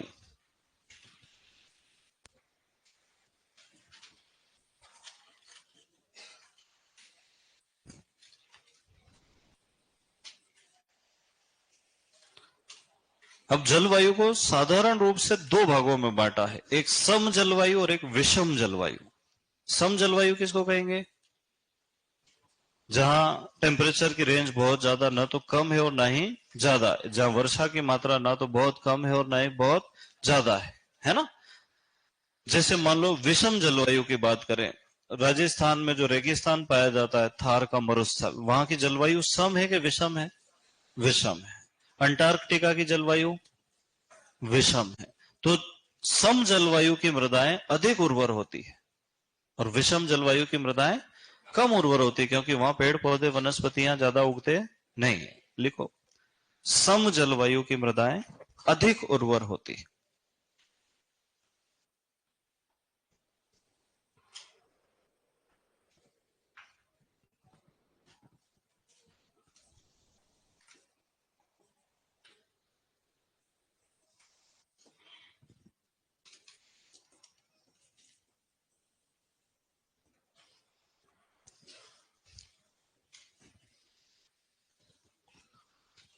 सम जलवायु वाले क्षेत्रों की मृदाएं अधिक उर्वर होती है। अब इस किताब को बंद करो, देखो जहां लिख रखा, कॉपी को करो, बंद करो। कर दिया? Very good. अब मुझे बताओ कि मृदा उर्वरता को प्रभावित करने वाले प्राकृतिक कारक कितने हैं? सच बताओ। अभी तो 6 पढ़े अपन ने। ठीक है, पहला कौन सा है? पैतृक पदार्थ, है ना। मृदा के लगभग लगभग 99% गुण के कौन से होते हैं? जो पैतृक पदार्थों से आए। जिन चट्टानों के जो लक्षण है, जो मिनरल्स हैं, वही गुण डायरेक्ट उतर के आ जाते हैं किसमें? मृदा में, क्योंकि वो भी चट्टानों का छोटा रूप ही। फिर अम्लीय मृदा का निर्माण के लिए कौन सी चट्टानें, और क्षारीय मृदाओं के लिए? Very good. दूसरा गुण क्या था? मृदा आयु। कम आयु की मृदा ज्यादा उपजाऊ होगी कि ज्यादा आयु की? कम आयु की मृदा किसको कहते हैं? जो अभी अभी बनी है, 5-50 हजार साल पहले। मृदा के निर्माण में ऐसे ही लाखों साल लग जाते हैं, है ना। तो 50 हजार साल पहले बनी मृदाएं नव निर्मित कहलाएगी, है ना। चलो, ऐसा थोड़ी कि आज ही बनी, खिचड़ी थोड़ी ना है। चलो, फिर तीसरा कौन सा था? स्थलाकृति। कैसी होना चाहिए? समतल होना चाहिए। उबड़ खाबड़ पथरीले क्षेत्रों की, पहाड़ी क्षेत्रों की मृदाएं कम उपजाऊ। फिर चौथा क्या था? हाँ, मृदा प्रोफाइल की, जितनी ज्यादा गहराई में जाएंगे फर्टिलिटी का स्टेटस लो होता है। इसका अर्थ है मृदा की ऊपरी सतह ज्यादा उपजाऊ होती है और निचली सतह कम उपजाऊ। फिर चौथा चौथा तो हो गया। पांचवा, मृदा की भौतिक दशा अगर अच्छी है तो, और अगर मिट्टी में पानी भर दिया खेत में तो उर्वरता, पोषक तत्वों की उपलब्धता कम हो जाएगी। और छठवा, जलवायु कैसी होना चाहिए? सम। जहां ज्यादा मनुष्य और ज्यादा वनस्पतियां हैं वो सम जलवायु है, जहां नहीं है वो विषम जलवायु। ठीक है। अच्छा, अब अगला लिखो, मृदा अपर्दन या मृदा क्षरण। इसी का 7वां पॉइंट है।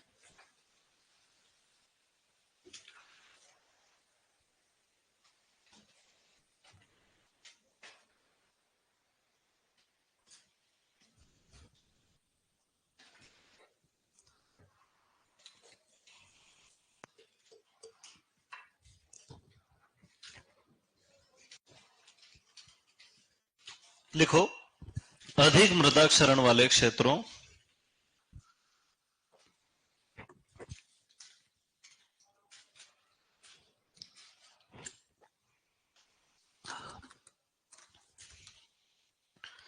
अधिक मृदा क्षरण वाले क्षेत्रों की उर्वरता तेजी से घटती है।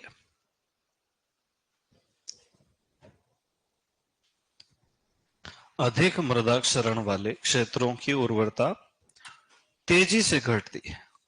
मतलब मृदा तो उर्वर हो सकती है, पर आज और कल में अंतर है। जितना ज्यादा मृदा क्षरण होता जाएगा उतने क्ले पार्टिकल ज्यादा बह जाएंगे, है ना। तो अधिक मृदा क्षरण वाले क्षेत्रों की उर्वरता तेजी से घटती है। तो ये कौन से कारक हो गए अपने पास? प्राकृतिक कारक हो गए। अब कौन से कारकों की बात करेंगे हम? कृत्रिम कारक। अगले पेज पे लिखो, कृत्रिम कारक।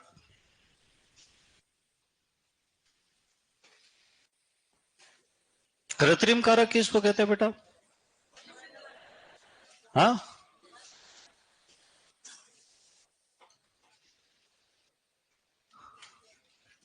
जिनको मनुष्य परिवर्तित कर सकता है ना, उनको क्या कहते हैं हम लोग?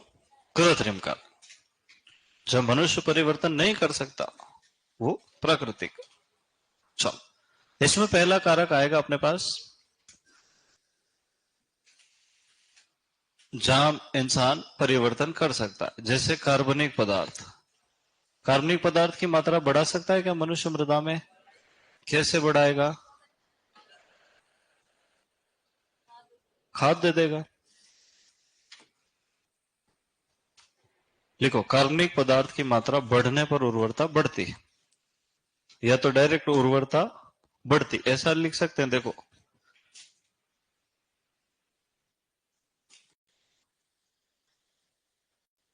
और थोड़ा डिटेल में लिखना हो तो कार्बनिक पदार्थ बढ़ा दो, ऑर्गेनिक मैटर जैसे जैसे बढ़ता है उर्वरता भी वैसे वैसे बढ़ती है ना। सूक्ष्म जीवों की संख्या,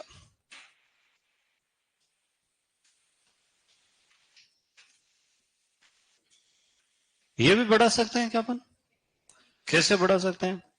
जैव उर्वरक दे दो, है।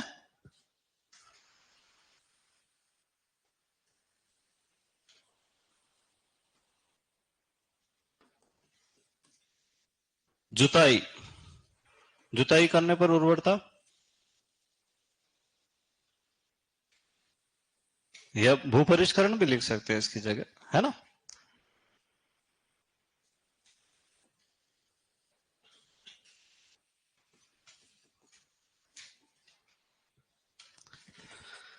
जल निकास, जल निकास करने से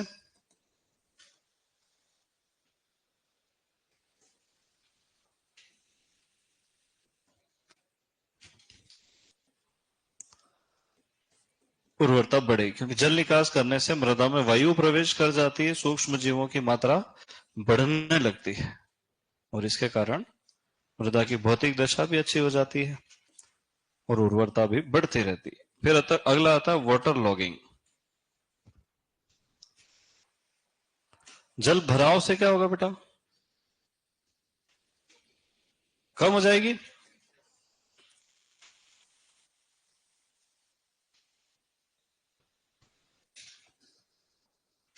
और क्या लिखा है छठवां पॉइंट?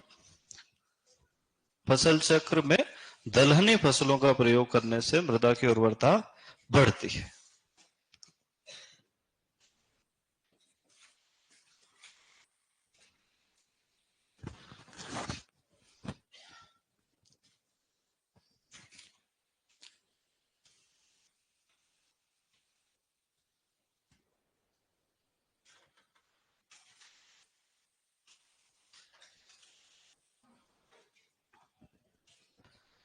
फसल चक्र में दलहनी फसलों का प्रयोग करने से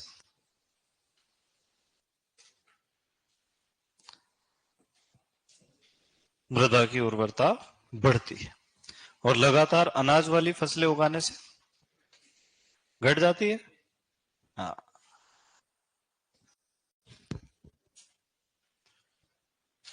फसल चक्र में तुम इतना लिख नहीं पा रहे हो क्या स्पीड से? है? हाँ, मैं तो बहुत बढ़ा दूंगा पर फिर टें टू करने लग जाओगे तुम। हिस्ट्री वालों ने तुमको दौड़ा दिया क्या? हाँ। तो मेरी बहुत स्पीड, मैं कह रहा हूँ 20 दिन में इकोनॉमी खत्म, इतनी स्पीड है। पर फिर तुम आधे गिरते पड़ते ट्रेन पकड़ने में। चलो, फसल चक्र में दलहनी फसलें उगाने से मृदा की उर्वरता बढ़ती है।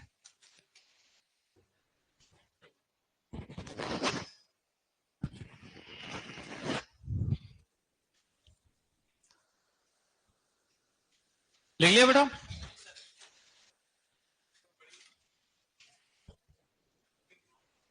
हाँ, फसल चक्र में दलहनी फसलें उगाएंगे तो बढ़ेगी, और अदलहनी लगातार उगाएंगे तो फिर नहीं बढ़ेगी। चलो, अब चलते हैं अपन अगले की तरफ। अगला क्या है बेटा? मृदा उत्पादक। देखो, पहले तो मैं एक बात बता देता हूं, है ना, सॉइल प्रोडक्टिविटी। 12वीं की किताब में दोनों को एक साथ पढ़ाया जा रहा है।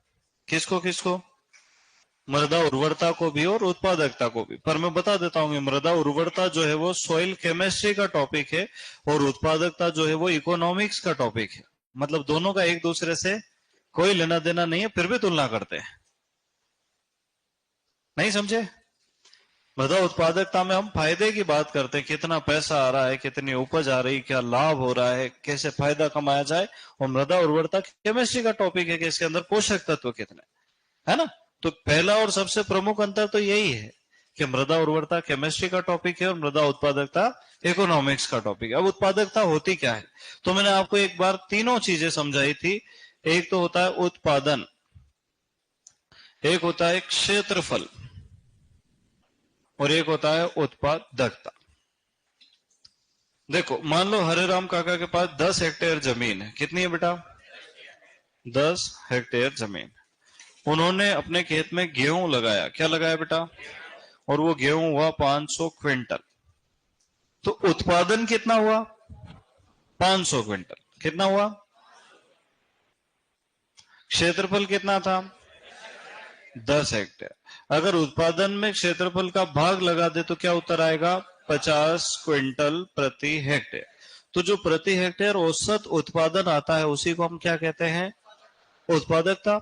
अच्छा, कभी कभी यूं बोलते हैं कि हरेराम काका ने 10 हेक्टेयर से 1 लाख रुपए कमाए। कितने कमाए बेटा? तो 1 लाख रुपए का उत्पादन हुआ। क्षेत्रफल कितना था? तो अपन क्या लिख देंगे? 10,000 रुपए प्रति हेक्टेयर कमा। ये दोनों उत्पादकता है ना। लिखो, मृदा उत्पादकता।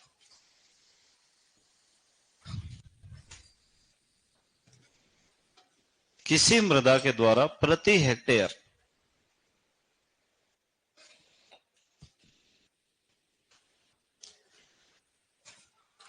किसी मृदा के द्वारा प्रति हेक्टेयर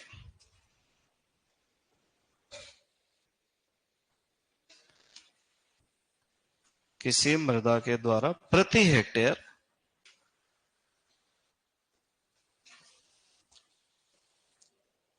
देखा, किसी मृदा के द्वारा प्रति हेक्टेयर प्रदान किए गए औसत उत्पादन को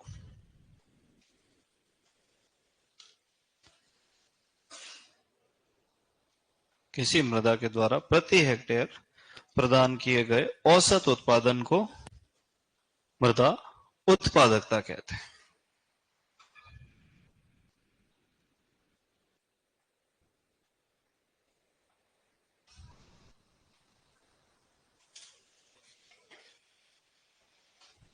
ठीक है।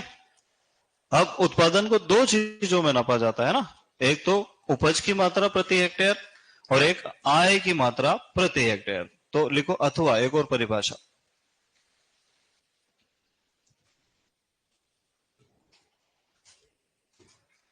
किसी मृदा के द्वारा प्रदान की गई औसत प्रति हेक्टेयर आय की मात्रा। किसी मृदा के द्वारा प्रति हेक्टेयर प्रदान की गई किसी मृदा के द्वारा प्रति हेक्टेयर औसत रूप से प्रदान की गई आय की मात्रा। फिर से बोलो, किसी मृदा के द्वारा औसत रूप से, या पहले प्रति हेक्टेयर लिख लेना, प्रति हेक्टेयर औसत आय की मात्रा। फिर कंफ्यूज हो गए तुम? अरे क्या है बेटा, आगे लिखो पीछे दोनों की बात एक ही है। देखो, किसी मृदा के द्वारा प्रति हेक्टेयर प्रदान की गई औसत आय की मात्रा। अब इसमें कंफ्यूज क्यों हो रहा है? लिखो, किसी मृदा के द्वारा प्रति हेक्टेयर प्रदान की गई औसत आय की मात्रा। दो छोटी सी चीज है, एक तो उपज लिख रहे हैं अपन क्विंटल प्रति हेक्टेयर, और एक क्या लिख रहे हैं, आय, रुपए प्रति हेक्टेयर। बस प्रति हेक्टेयर क्यों? क्योंकि एवरेज निकालना पड़ेगा। ठीक है, अब लिखो इकाई।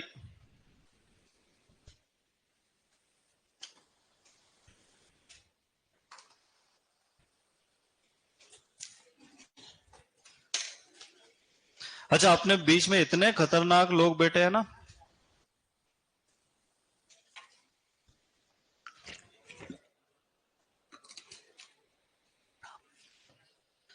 अच्छा बताओ, किसी किसान के पास 10 हेक्टेयर जमीन है और 1000 क्विंटल गन्ना होता है, तो उत्पादकता क्या होगी?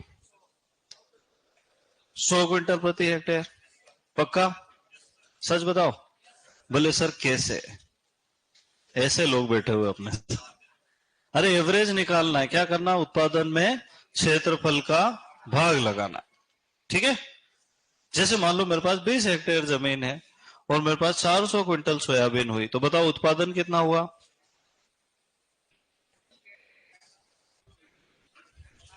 400 क्विंटल ही उत्पादन हुआ है। उत्पादन पूछे तो उत्पादन बताना, जब उत्पादकता पूछे तब भाग लगाना। अपन वो भाग ही लगाते रह जाते। वही कह रहा हूं मैं, इतने बड़े वाले। अब फिर से समझाना पड़ेगा।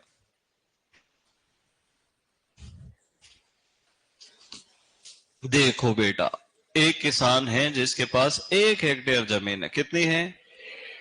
एक किसान है जिसके पास 2 हेक्टेयर जमीन है। कितनी है? एक किसान है जिसके पास 10 हेक्टेयर जमीन है। कितनी है? ठीक है, अब अपने को कितनी चीजें देखना है यहां पर? उत्पादन, और क्या देखना है? क्षेत्रफल, और क्या देखना है? उत्पादकता। अभी तो कई सारे बच्चों को इन दोनों का मतलब अलग अलग समझ में ही नहीं आता। बोले एक ही चीज, एक चीज, दोनों अलग अलग चीज है। ठीक है, अब मान लो कि किसी किसान ने गेहूं उगाया, 1 हेक्टेयर में वो गेहूं हुआ 50 क्विंटल। कितना हुआ बेटा?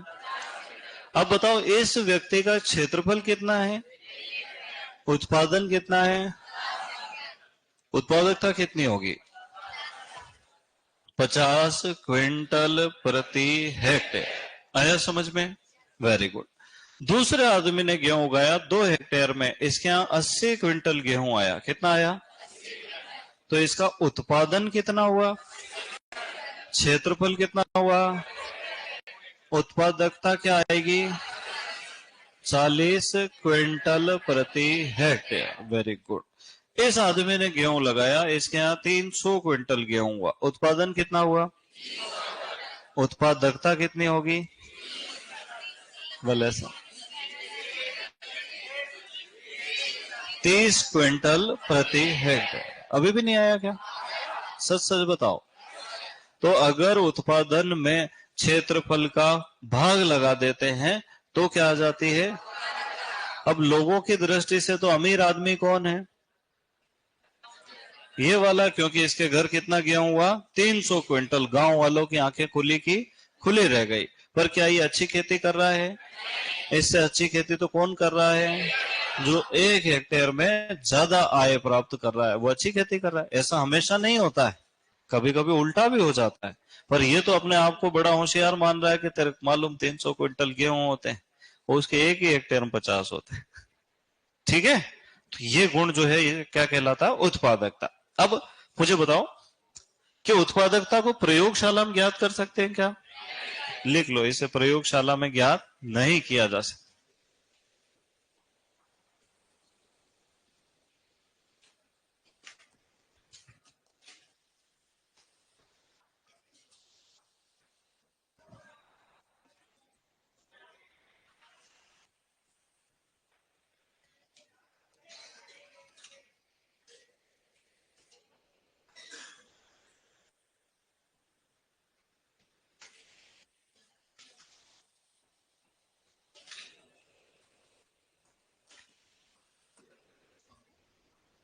इसे प्रयोगशाला में ज्ञात नहीं किया जा सकता। अच्छा बताओ, इस उत्पादकता को बढ़ाया या घटाया जा सकता है क्या?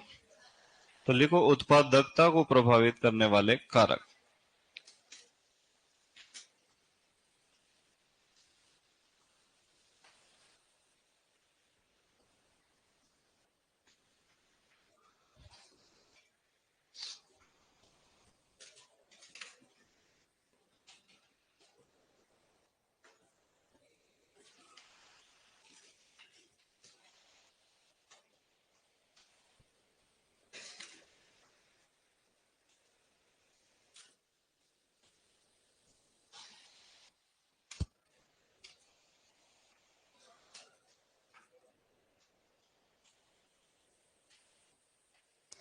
अब चार कारक जो है मृदा उत्पादकता को मुख्य रूप से प्रभावित करते हैं। पहला कारक क्या है? मृदा उर्वर। जहां की मृदाएं अधिक उर्वर होती है वहां की उत्पादकता भी हमेशा ज्यादा होती है। अगर मृदाओं की उर्वरता ही कम है तो उत्पादकता भी कम होगी। दूसरा, बाजार की मांग। मान लो बाजार में टमाटर की मांग है, अपन सफेद मूसली का ट्रक लेके सब्जी मंडी में खड़े हैं, कोई खरीदेगा क्या? तो आपका उत्पादकता हो गई खराब। ठीक है, जो बाजार को चाहिए वो उगाने से अधिक आय प्राप्त होती है, और अधिक आय भी अधिक उत्पादकता की ही निशानी। ठीक है। तीसरा, बाजार की दूरी। अगर मान लो कि मैंने प्याज उगा लिया और यहाँ लोकल में रेट ही नहीं मिल रहा तो नासिक ले जाना पड़ेगा, ले जाने का ही खर्चा 50,000 का है, तो आय में कमी आई, उत्पादकता कम हो जाएगी। तो बाजार अधिक दूरी होने पर उत्पादकता कम आती है, फायदा कम मिलता है। और चौथा है संसाधनों की उपलब्धता। मेरे यहाँ ना तो बिजली है और ना ही पानी, ना ही मजदूर मिलते हैं, तो मेरी उत्पादकता ऑटोमेटिक क्या हो जाएगी? कम हो जाएगी, है ना। तो संसाधन मतलब बिजली, पानी, मजदूर, खाद, बीज, दवाइयां, पैसे, ये सब क्या है? संसाधन है। तो इनको ऐसे ही लिखना है, ज्यादा कम नहीं लिखेंगे इसमें। क्या लिखोगे? मृदा उत्पादकता को प्रभावित करने वाले कारक। कितने कारक है? चार। पहला, मृदा उर्वरता। दूसरा, बाजार की मांग। तीसरा, बाजार की दूरी। और चौथा, संसाधनों की उपलब्धता। चारों लिख लो बस। हाँ, खाली लिख लो।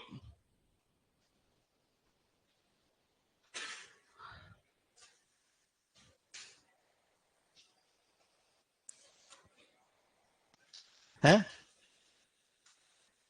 क्या चैप्टर जल्दी खत्म हो गया? फिर अगला लिखो। सभी उत्पादक मृदाएं निश्चित रूप से उर्वर होती है। सभी उत्पादक मृदाएं निश्चित रूप से उर्वर होती है,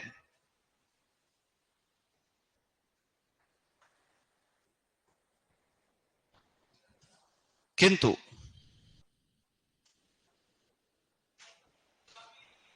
सभी उत्पादक मृदाएं निश्चित रूप से उर्वर होती हैं, किंतु सभी उर्वर मृदाएं उत्पादक हो ऐसा आवश्यक नहीं है। फिर से बोल रहा हूं, सुनना ध्यान से। सभी उत्पादक मृदाएं निश्चित रूप से उर्वर होती हैं, किंतु सभी उर्वर मृदाएं उत्पादक हो ऐसा आवश्यक नहीं। बताओ क्या समझ में आया? है कंफ्यूजन हो रहा है? मैं साफ कर देता हूं कंफ्यूजन। अच्छा मुझे एक बात बताओ, तुम जिस हॉल में बैठे हुए हो है ना। इसके नीचे की मृदा उर्वर है कि नहीं है? है तो सीमेंट। जब यहाँ खेत रहा होगा या जगह रही होगी, उर्वर मृदा थी, पर यहां से अपन ने कोई उत्पादन लिया क्या, खेती की क्या, तो ये उत्पादक नहीं। वो पार्किंग की जो जमीन है जहां अपनी बसें खड़ी रहती है, वो उर्वर तो है किंतु उत्पादक क्यों नहीं? क्योंकि अपन वहां खेती, जंगलों की मृदाएं उर्वर तो है किंतु उत्पादक, पर जो उत्पादन दे रही है मृदाएं, खेतों की मृदाएं, वो निश्चित रूप से उर्वर।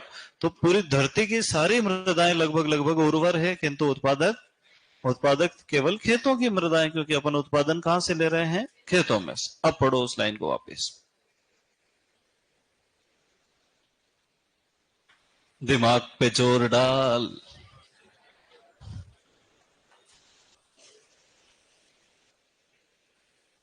आ गया समझ में?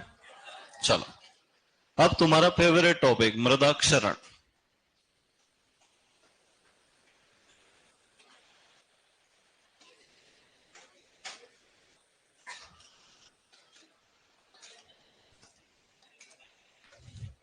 चलो अब हिस्ट्री वाले मोड में आ जाता हूं मैं भी, है ना। अब खाली हेडिंग डाल के छोड़ देना, मैं जब तक समझाऊं तब तक खाली समझना है, फिर आखिरी में लिख लेना, ठीक है।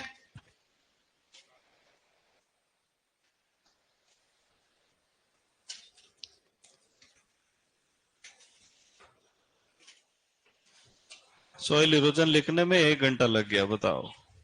देखो, किन्हीं बाह्य शक्तियों के द्वारा मृदा के कणों का अपने स्थान से टूटकर दूसरे स्थान पर चले जाना। यहाँ दो घटनाएं हो रही है, एक टूटना, दूसरा जाना, है ना। चाहे हवा में उड़ के जाए, पानी में बह के जाए, चाहे जेसीबी से ले जाए, चाहे ट्रक में भर के ले जाए। यदि मृदा का कण अपने मूल स्थान से किसी और स्थान पे चले गया, उसका मूवमेंट हो गया, इसका मतलब क्या हो गया? मृदा का क्षरण। तो अपने बाप का क्या जा रहा है, ये तो होता रहता है।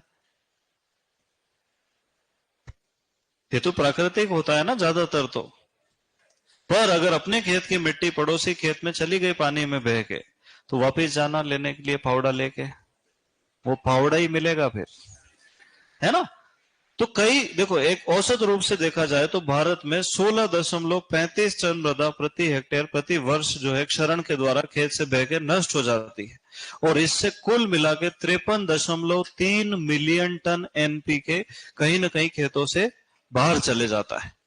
तो मृदा क्षरण को रोकना बहुत ज्यादा आवश्यक समझा गया, इसलिए अपन इसकी पढ़ाई करेंगे। तो परिभाषा अपन ने देखी कि मृदा कणों का अपने मूल स्थान से टूटकर अन्य स्थान पर चले जाना क्या कहलाता है बेटा? मृदा क्षरण कहलाता है। अब ये मृदा क्षरण जो है ये कितने प्रकार का होता है? तो इसके अपन ने दो मुख्य प्रकार बनाए गए हैं, और पहला क्या कहलाता है बेटा? प्राकृतिक मृदा क्षरण। इसका मतलब जहां इंसान का कोई लेना देना ही नहीं है। और प्राकृतिक मृदा क्षरण कितने प्रकार का हो सकता है? 2 प्रकार का। एक होता है जल द्वारा, दूसरा होता है वायु द्वारा। क्लियर? Very good. दूसरा, अगर इंसान मृदा क्षरण करेगा तो इसको हम क्या कह देंगे? कृत्रिम मृदा क्षरण, या मानव कृत मृदा क्षरण, या त्वरित मृदा क्षरण। अब आपको क्या देखना है कि जो इंसान मृदा क्षरण कहां कर रहा है, तुम बताओ कहां कर रहा है? सड़क बनाने में, मकान बनाने में, पुल बनाने में, माइनिंग इंडस्ट्रीज पूरी की पूरी, ये सब कर क्या रहे हैं? मृदा कॉलोनी बनाना है, जेसीबी चले, जहां जेसीबी चली वहां क्या हो गया? बस इतना ही याद रखना है कि जो इंसान कर रहा है वो जेसीबी चरण कहलाता है, ठीक है। बस अब इनके प्रकारों का थोड़ा सा डिटेल अपनों को देखना पड़ेगा। तो अपन ने देखा सबसे पहला प्रकार कौन सा था बेटा? जल के द्वारा मृदा क्षरण, है ना। अब जल द्वारा मृदा क्षरण की जो 4 अवस्थाएं तो अपनी 12वीं की किताब में लिखी हुई है। कहां लिखी हुई है बेटा? है ना। और 2-3 अवस्थाएं मैं ऐसे ही समझा दूंगा तुमको, तो कुल मिला के कितनी अवस्थाएं हो जाएगी? 7। अच्छा मुझे बताओ, तुम्हारी किताब में सबसे पहले 12वीं में क्या पढ़ा था तुमने? बौछार क्षरण। इसी को हम कहते हैं अपस्फुटन। क्या कहते हैं बेटा? अपस्फुटन। अंग्रेजी में कहते हैं स्प्लैश इरोजन। क्या कहते हैं? जब वर्षा की प्रारंभिक बूंदे मृदा की सतह से टकराती है, छपाक, तो उस प्रहार से मृदा के कण अपने मूल स्थान से छिटक जाते हैं। ये 5 फीट या 1.5 मीटर तक छिटक सकते हैं। तो मृदाक्षरण में अगर जल द्वारा क्षरण की प्रथम अवस्था की बात की जाए तो वो कौन सी हो जाएगी बेटा? बौछार क्षरण। तो अपन यहां प्रथम अवस्था लिख सकते हैं। ये किस कारण से हुआ बेटा? वर्षा की बूंदों के प्रहार से, है ना, मृदा के कणों का छिटकना। एक मृदा कण कितना दूर जा सकता है? 1.5 मीटर तक छिटक सकता है ना। अच्छा, धीरे धीरे धीरे बारिश हो रही है, और जब वर्षा की दर अवशोषण की दर से ज्यादा हो जाए, बोले सर आप ऐसी हिंदी बोलते हो ना, भगवान की कसम दिमाग में फंस जाती है। देखो मुझे बताओ, रेत में 1 बाल्टी पानी डालूंगा तो क्या होगा? वो तुरंत अंदर चला जाए। चिकनी मृदा में डालूंगा तो धीरे धीरे अंदर जाएगा। इसका मतलब है कि हर मृदा की अवशोषण की दर कहीं 2 सेकंड लगेंगे, कहीं 5 सेकंड लगेंगे। मान लो किसी मृदा की अवशोषण की दर है कि वो 5 लीटर पानी प्रति सेकंड अवशोषित कर सकती है। अगर बारिश 4 लीटर प्रति सेकंड हो रही है तो क्या होगा? सारा पानी कहां चले जाएगा? अंदर चले जाएगा, बाहर बिल्कुल भी पानी नहीं होगा। तो जब रिमझिम बारिश होती है तो पानी सारा कहां जाता है? अंदर। पर जब वर्षा की दर बढ़ जाए, मान लो ये 10 लीटर प्रति सेकंड बारिश हो रही है, अब क्या होगा कि 5 लीटर पानी तो प्रति सेकंड अंदर जाएगा और बाकी का 5 लीटर क्या हो जाएगा? मृदा की सतह पर एकत्रित हो जाएगा। और पानी की क्या आदत है कि जिधर ढलान होता है उधर दौड़ना शुरू कर देता है। इसको कहते हैं अपधावन जल या बहता हुआ पानी। और ये बहता हुआ पानी ही मृदा क्षरण करता है। तो जब बारिश बहुत ज्यादा तेज नहीं होती है, कम तेज होती है, तब खेत की एक बहुत ऊपरी उपजाऊ परत जो है वो बह जाती है, और इसको हम कहते हैं परतदार क्षरण। क्या कहते हैं बेटा? इसको अंग्रेजी में क्या कहते हैं हम लोग? Sheet erosion. क्या कहते हैं? क्लियर है मामला? जब बारिश की मात्रा थोड़ी ज्यादा होती है, मतलब अपस्फुटन के बाद, और जब वर्षा की दर जल अवशोषण की दर से अधिक हो जाती है, तो जो पानी अतिरिक्त होता है वो खेत की सतह पर बहना शुरू कर देता है और खेत की सबसे उपजाऊ ऊपरी पतली परत को बहाकर ले जाता है, जिसका अंदाजा किसानों द्वारा नहीं लगाया जा सकता। इसीलिए इसको अदृश्य चरण कहा गया है। क्या कहा गया बेटा? तो निम्न में से अदृश्य चरण कौन सा है? परतदार चरण। कोई आपसे पूछे कि उर्वरता की दृष्टि से सर्वाधिक हानिकारक चरण कौन सा है? परतदार चरण। ठीक है। अब मान लो कहीं ढलान ज्यादा है और प्रति वर्ष अधिक वर्षा होती है, तो वहां पर खेत में छोटी छोटी उंगलियों के समान नालियां बन जाती है, जिसको कहते हैं क्षुद्र नालिका क्षरण या रिल इरोजन। अब 12वीं में 2 तो हिंदी में लिख दिए और 2 अंग्रेजी में लिख दिए। हिंदी में क्या लिख दिया उन्होंने? रिल क्षरण, है ना। बहुत खतरनाक लोगों ने किताब लिखी हुई मैंने। तो ऐसी नालियां जो सामान्य भूपरिष्करण के द्वारा समतल की जा सकती है, हल चलाने पर स्वतः नष्ट हो जाए, तो उन छोटी नालियों को क्या कहते हैं? क्षुद्र नालिका। पर जहां पर हर साल भारी मात्रा में बारिश होती है, ढलान भी ज्यादा है, वहां 3 मीटर से भी गहरी नालियां बन जाती, उनको क्या कहते हैं अपन? जिनको साधारण भूपरिष्करण के द्वारा नष्ट नहीं किया जा सकता, वो क्या कहलाती है? अवनालिका क्षरण। और इन अवनालिकाओं को ही क्या कहा जाता है? गली इरोजन। तो ऐसी नालियां जो ट्रैक्टर प्लव चलाने से नष्ट हो जाए वो रिल है। ऐसी नालियां जो प्लव से स्वतः नष्ट नहीं होती, उनके लिए जेसीबी की आवश्यकता होती। अब अवनालिकाएं भी 3 प्रकार की होती है। छोटी अवनालिका 3 से 9 मीटर गहराई की, मध्यम 9 से 27 मीटर गहराई की, और बड़ी 27 मीटर से भी ज्यादा। तब उसको हम कहते हैं खड्ड क्षरण। क्या कहते हैं बेटा? पहाड़ी क्षेत्रों में देखा तुमने कभी? बहुत गहरी गहरी खाइयां रहती, बस गिर जाती है तो खेल खत्म हो जाता, उनको कहते हैं रिवाइन इरोजन। क्या कहते हैं बेटा? अच्छा मुझे बताओ, जैसे बहुत भारी मात्रा में बारिश हुई और हिमालय पे पहाड़ का पहाड़ ही खसक गया, धड़ पूरा गांव ही ले गया, देखा तुमने? अभी इसी साल हुआ था। इसको कहते हैं भूस्खलन। भूस्खलन भी किसका प्रकार है? मृदाक्षरण का प्रकार है ना, जिसको अंग्रेजी में कहते हैं लैंड स्लाइड। और नदियों में बाढ़ आती है तो अपने किनारे की लाखों टन मिट्टी को बहा के ले जाती है, इसको कहते हैं सरिता तीर क्षरण। क्या कहते हैं बेटा? सरिता मतलब नदी और तीर मतलब किनारा।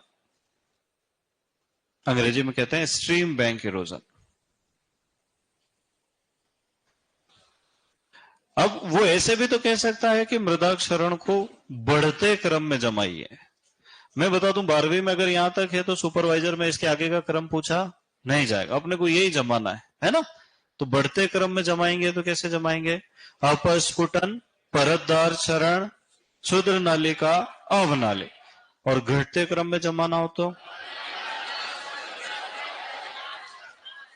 कोई पूछे क्षुद्र नालिका क्षरण के पहले वाली अवस्था कौन सी है और बाद वाली अवस्था कौन है? अवनालिका के पहले वाली। अवनालिका क्षरण किसका बढ़ा हुआ रूप है? ऐसे तरह तरह से वो शब्दों को सजा सजा के पूछता है। मृदा क्षरण को आरोही क्रम में व्यवस्थित कीजिए। लिख लो तुम्हारे बुक के अंदर, है ना, आरोही बढ़ता क्रम, अवरोही घटता क्रम। ऊपर लिखो छत पे। हाँ, वहां कॉपी के ऊपर एक जगह दे रखी रहती है ना खाली स्थान। आरोही बढ़ता क्रम, अवरोही घटता। सुपरवाइजर का दुश्मन है आरोही अवरोही, कई निपटा दिए। आरोही मतलब बढ़ता क्रम, अवरोही मतलब घटता। ठीक है, चलो। अब वायु के द्वारा होने वाला मृदा क्षरण, तो अपन जो वायु द्वारा होने वाला क्षरण है उसके प्रकार नहीं पढ़ते। उसके प्रकार होते हैं एफ्लेशन, एफ्ल्यूशन, डेट्रूशन, एबरेशन और एक्सट्रूशन। वो अपने कोर्स में है ही नहीं, 11वीं 12वीं में तो दूर दूर तक नहीं। अच्छा है नहीं है। अपन पढ़ेंगे वायु द्वारा मृदा क्षरण की अवस्थाएं। क्या पढ़ेंगे बेटा? तो ऐसी 3 अवस्थाएं होती है, निलंबन, उच्चलन, सतह सर्पण। तो उसको भी अपन पढ़ लेते हैं, वायु द्वारा मृदा क्षरण।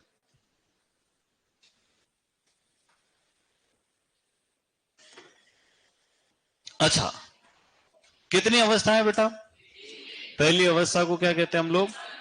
निलंबन या सस्पेंशन। ये मुझे एक बात बताओ, ये कारों में भी तो सस्पेंशन होते हैं। सस्पेंशन का मतलब क्या है? सस्पेंशन का मतलब झूलना या तैरना, किसी चीज के सीधे संपर्क में नहीं रहना। तो वो कार के सस्पेंशन ऊपर नीचे वाले आघातों को बचाते हैं, यात्री को सस्पेंडेड रखते हैं, मतलब हवा में तैरता हुआ रखते हैं, है ना। नहीं तो बैलगाड़ी में बैठ के जाना, कमर दर्द शुरू हो जाएगा, है ना। तो सस्पेंशन का मतलब तैरते हुए रखना। ठीक है। निलंबन के बाद आता है उच्चलन। उच्चलन को हम क्या कहते हैं? सॉल्टेशन। और तीसरा क्या आता है? सतह सर्पण भी कह सकते हैं, सतह विसर्पण भी कह सकते हैं, जिसको अंग्रेजी में क्या कहते हैं? Surface creeping.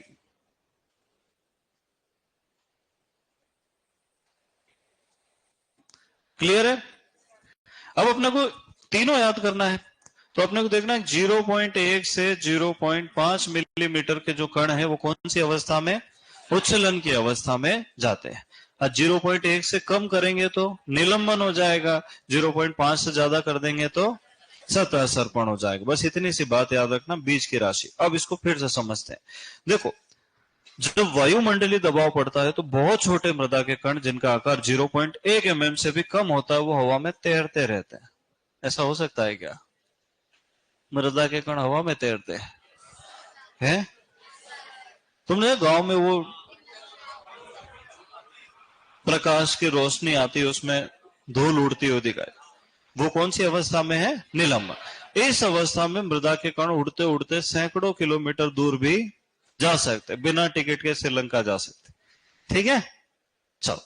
दूसरा होता है उच्चलन। यह मृदा के थोड़े बड़े कण जिनका आकार 0.1 से 0.5 मिलीमीटर होता है, उनके उछल कूद की एक श्रृंखला है जिसमें हवा के झोंकों के द्वारा मृदा के कण उछल कूद करते हुए आगे बढ़ते हैं। पर इसमें एक सीमा है कि वो 30 सेंटीमीटर से ज्यादा ऊंचाई पर उछल कूद नहीं करेंगे, उसके नीचे नीचे ही करते रहेंगे। सर्वाधिक वायु द्वारा होने वाला क्षरण इसी अवस्था में होता है। कुल वायु क्षरण का 50 से 70% कौन सी अवस्था में होता है? सॉल्ट। अब दिक्कत क्या आती है मालूम? वो हिंदी में लिख देता है कि साल्टेशन का संबंध है और अपन उत्तर लगा के आते हैं लवण एकत्रीकरण। साल्ट, साल्टेशन, खेल खत्म। ध्यान रखना वो सेलिनाइजेशन होता है। साल्टेशन किससे संबंधित है?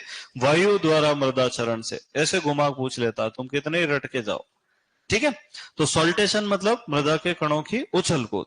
अब जो इससे भारी कण है 0.5 मिलीमीटर से भी बड़े, वो उछल कूद नहीं कर सकते। देखा तुमने कभी मोटा आदमी उछल कूद करते हुए? वो यूं करेगा, वो मंच सहित नीचे घुस जाए अंदर, है ना।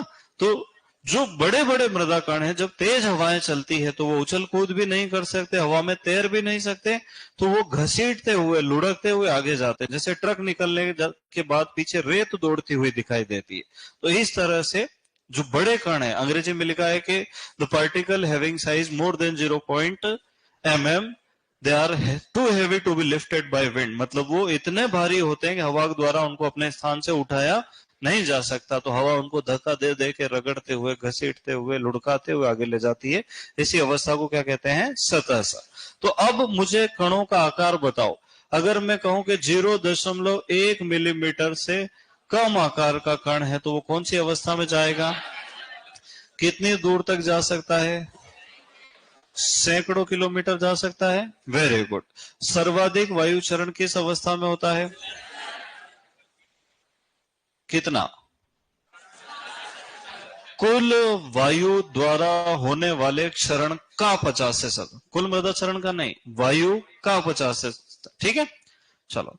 फिर तीसरा आता है कि ऐसे कण जिनका आकार 0.5 mm से अधिक होता है, वो लुढ़कते या घसीटते हुए आगे बढ़ते हैं। इसी को हम क्या कहते हैं?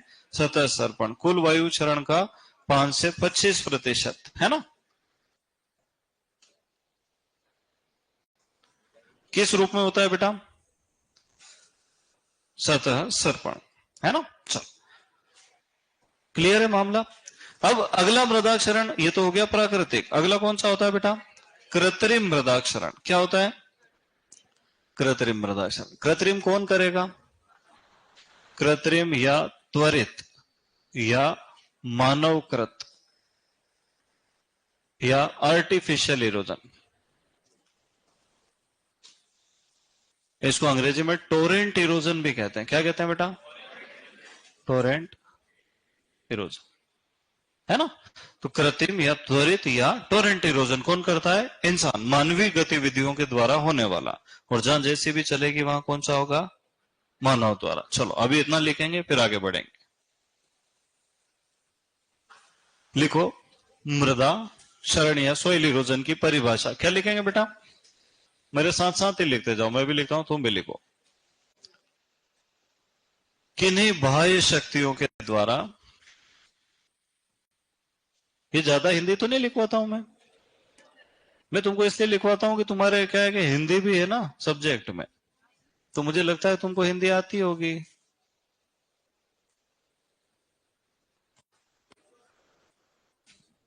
किन्हीं बाह्य शक्तियों के द्वारा मृदा कणों का अपने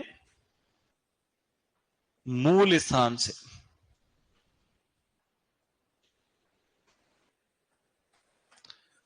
टूटकर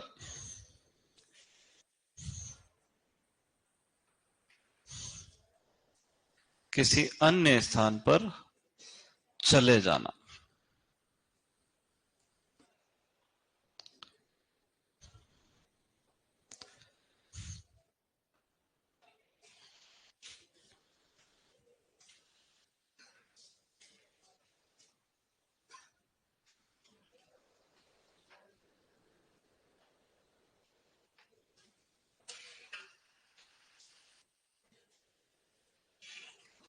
सर हमारी सुन लो, आप बोर्ड पर लिख दिया करो ताकि हमारा कुछ छूट गया है तो पीपीटी में से लिख सके, वरना पूरी क्लास में दोबारा देखना पड़ता है, इससे हमारा समय खराब हो।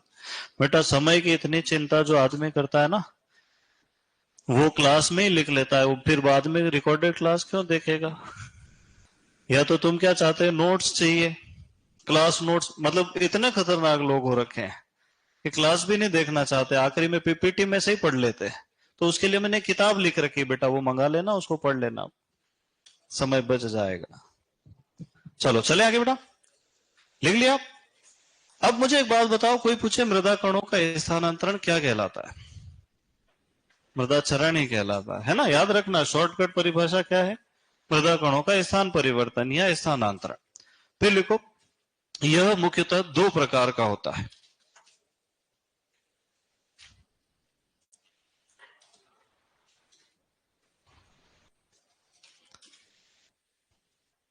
पहला लिखो, प्राकृतिक मृदाक्षरण।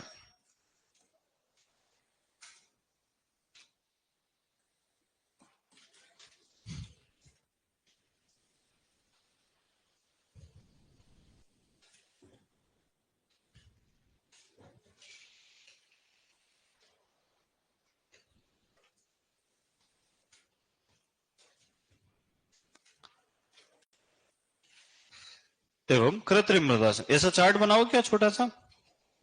हाँ, बना लो, देखें।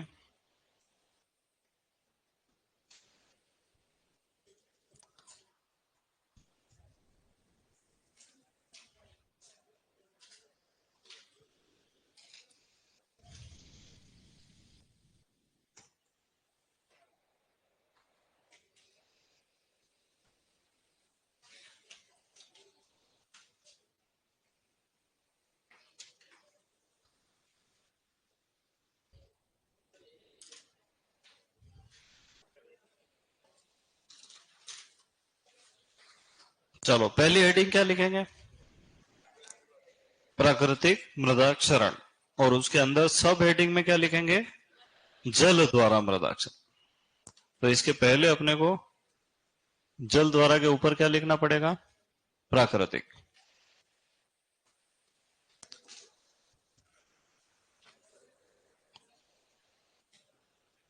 ऐसा तो नहीं लिखूंगा प्राकृतिक शक्तियों के द्वारा होने वाला मृदाक्षरण।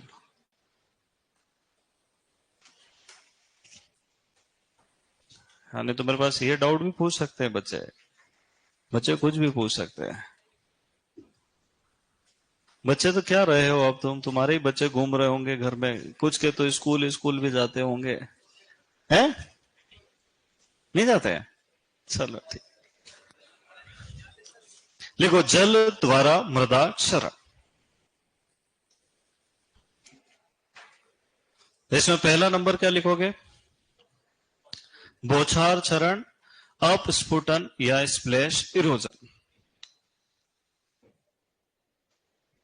बौछार क्षरण, अपस्फुटन या स्प्लैश इरोजन। अंग्रेजी में क्या कहते हैं? स्प्लैश। स्प्लैश का मतलब होता है छिटकना।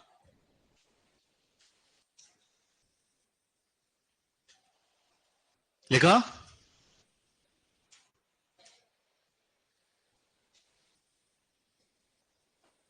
देखो, जल द्वारा क्षरण की प्रथम अवस्था,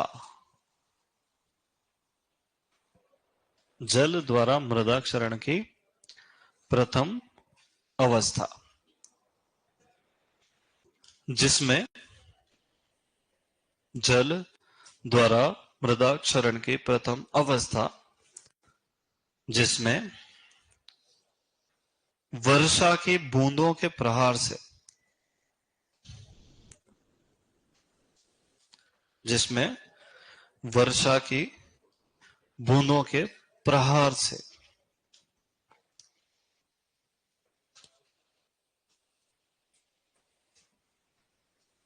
जिसमें वर्षा की बूंदों के प्रभाव से,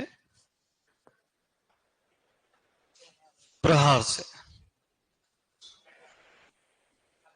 प्रहार से मृदा के कण अपने मूल स्थान से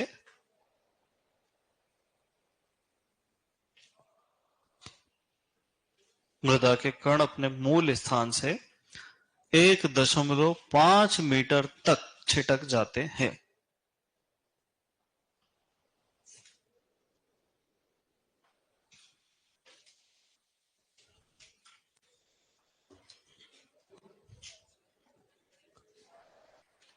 ठीक है।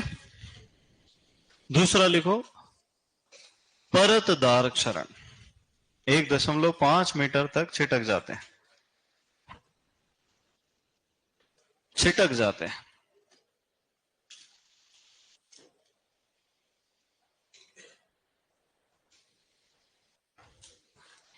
तो क्या लिखा? 1.5 मीटर तक फट जाते हैं। चलो दूसरा लिखो परतदार क्षरण या शीट इरोजन। अंग्रेजी में शीट नहीं लिखो तो हिंदी में लिख लेना, पर याद जरूर करना। लिखो। अब ऐसा तो नहीं लिखवाऊंगा मैं कि अपस्फुटन के बाद वाली अवस्था है, ऐसा तो तुम समझ जाओगे ना। Very good. लिखो, इसमें खेत से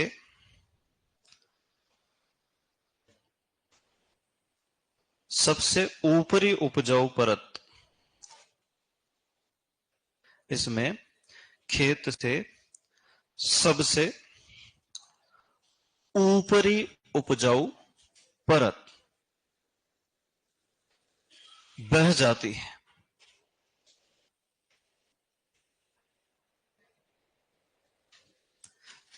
जिसका अनुमान,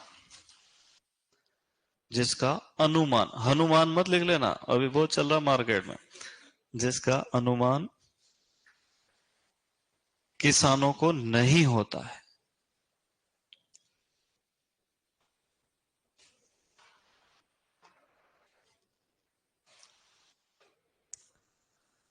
इसे अदृश्य शरण भी कहते हैं। इसे अदृश्य लिख पाओगे, अदृश्य शरण भी कहते हैं।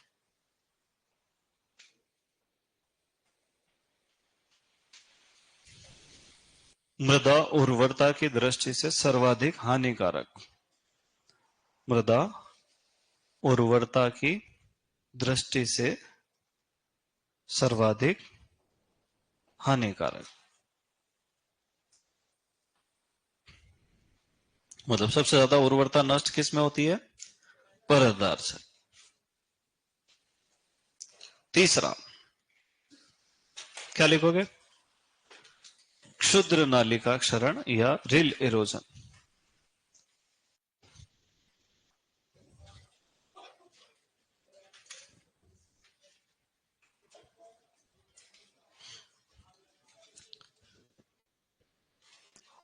क्षुद्र नालिका या रिल इरोजन, इसमें खेत में छोटी छोटी नालियां बन जाती, इसमें खेत में छोटी छोटी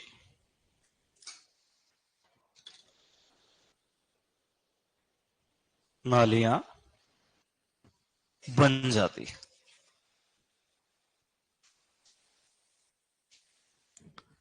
जिन्हें सामान्य भूपरिष्करण द्वारा,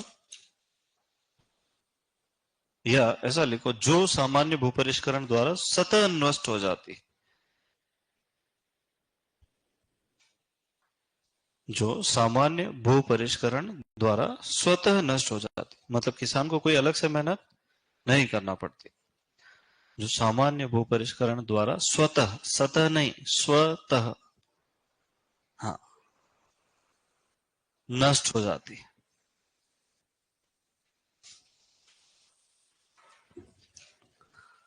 जो सामान्य भूपरिष्करण द्वारा स्वतः नष्ट हो जाती। अगला लिखो, अवनालिका क्षरण।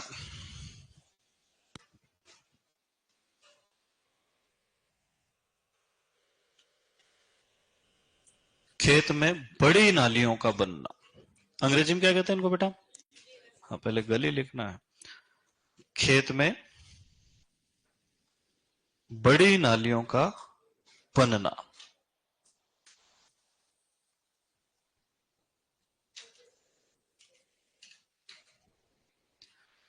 जिन्हें भूपरिष्करण द्वारा नष्ट नहीं किया जा सकता, जिन्हें भूपरिष्करण द्वारा नष्ट नहीं किया जा सकता है,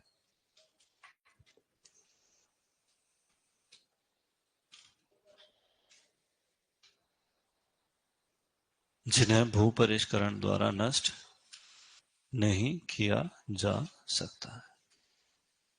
तो ये 12वीं में कितने प्रकार है? केवल 4।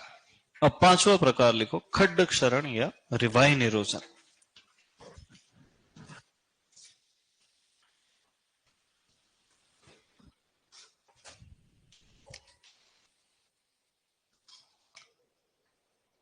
तो क्या लिख लिख, स्वेटर पहन के बैठा और कह रहा पंखा चला दो, ये भी अजीब सा आदमी ही दिखाई दे रहा है मुझे। लिखो खड्ड अक्षरण, रिवाइन, इरोजन। इसमें लिखो पहाड़ी क्षेत्रों में गहरी खाई बनना।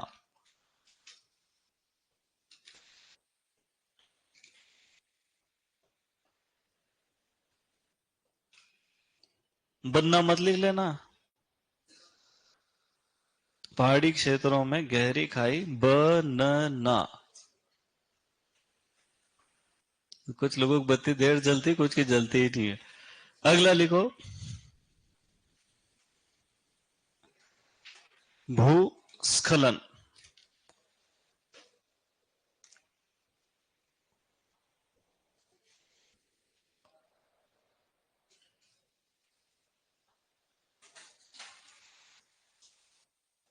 ये भी कहां होता है? पहाड़ी क्षेत्रों में, है ना। एक बड़े भूखंड का स्थान परिवर्तन, एक बड़े भूखंड का स्थान परिवर्तन। मतलब बाकी अवस्थाओं में क्या होता है, पानी ज्यादा होता है और मिट्टी कम होती है, और यहां क्या होता है, हाँ, मिट्टी की भारी मात्रा होती है। लिखो इसमें जन धन हानि होती है, इसमें जन धन हानि होती है। जन मतलब इंसान, और धन मतलब संपत्ति। इसमें जन धन। प्रश्न आता है कि मृदाक्षरण के किस प्रकार से जन और धन की हानि हो सकती है? भूस्खलन। और आखिरी में सरिता तीर क्षरण।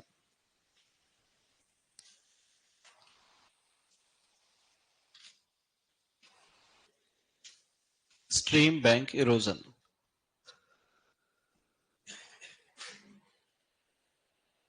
स्ट्रीम बैंक इरोजन, नदियों के किनारों की मिट्टी का कटाव। नदियों के किनारे की मिट्टी का कटाव।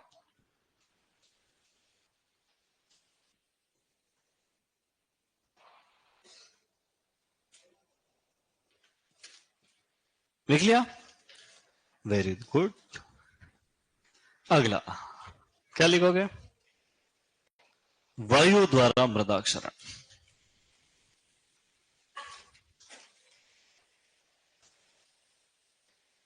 वायु द्वारा मृदाक्षरण।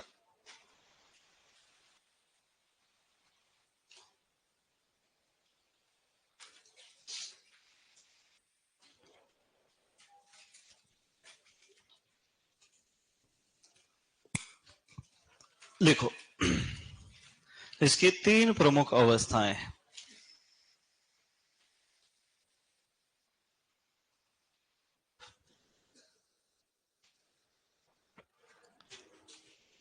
नंबर एक, निलंबन या सस्पेंशन। सस्पेंशन का मतलब तैरते रहना या बीच में लटके रहना, है ना। Earth is suspended in the universe, धरती तैर रही है। लिखो 0.1 मिलीमीटर से कम आकार के कणों का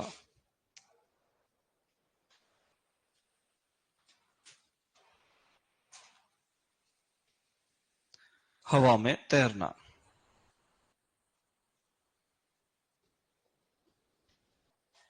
0.1 मिलीमीटर से कम आकार के मृदा कणों का हवा में तैरना।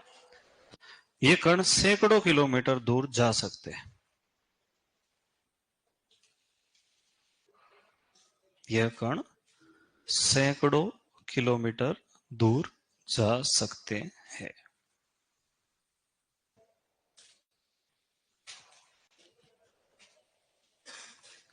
दूसरा, उच्छलन या सॉल्टेशन, हिंदी में भी लिख सकते हो ना। कि कई बार तुम पढ़ते हो घर जाके इंग्लिश छोड़ छोड़ के पढ़ते हो। सॉल्टेशन 0.1 से 0.5 मिलीमीटर।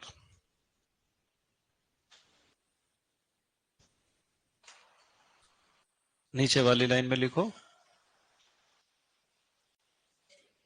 यह मृदा कणों के उछल कूद की एक श्रृंखला है। यह मृदा कणों के उछल कूद की एक श्रृंखला है।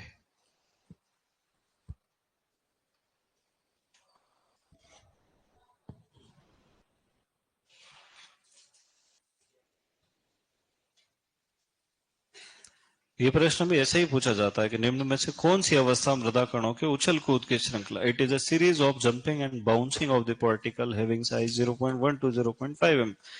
अगली लाइन में लिखो, कुल वायु क्षरण का 50 से 70%। हाँ, कुल वायु क्षरण का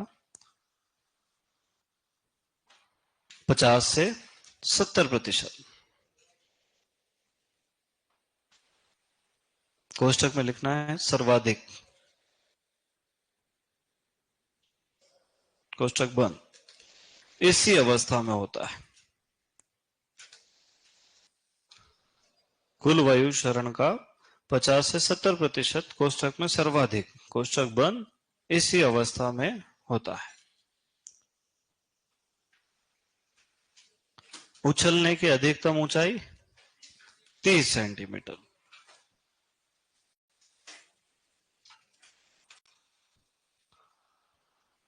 उछलने की अधिकतम ऊंचाई 30 सेंटीमीटर।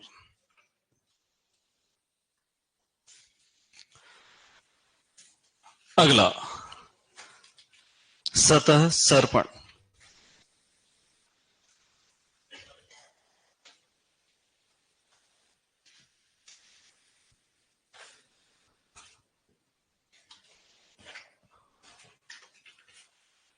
जीरो 0.5 मिलीमीटर से अधिक आकार के कणों का, 0.5 मिलीमीटर से अधिक आकार के कणों का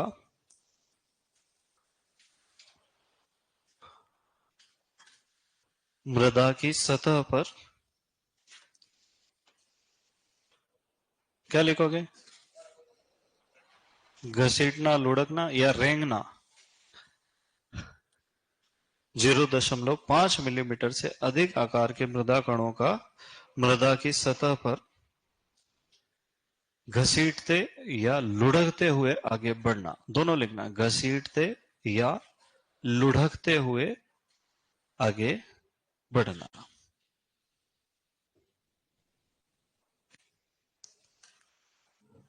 जीरो 0.5 मिलीमीटर से बड़े आकार के कणों का मृदा की सतह पर घसीटना या लुढ़कते हुए आगे बढ़ना। ठीक है, फिर लिखो, कुल वायु क्षरण का 5 से 25%।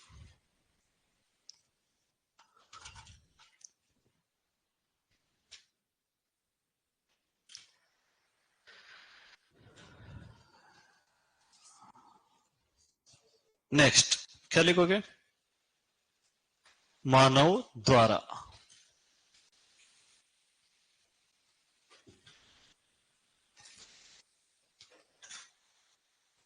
मानव द्वारा मृदा क्षरण,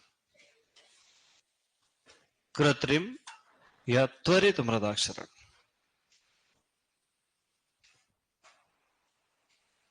अंग्रेजी में क्या कहते हैं, आर्टिफिशियल इरोजन या टोरेंट इरोजन। सारे नाम लिखना है। लिखो, मानवीय गतिविधियों के द्वारा।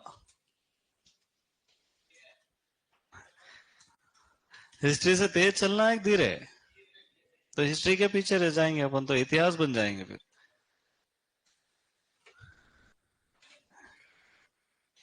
देखो, मानवीय गतिविधियों द्वारा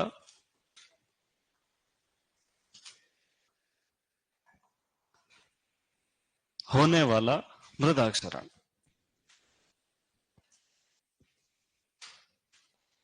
मानवीय गतिविधियों द्वारा होने वाला मृदाक्षरण। जैसे बताओ, जैसे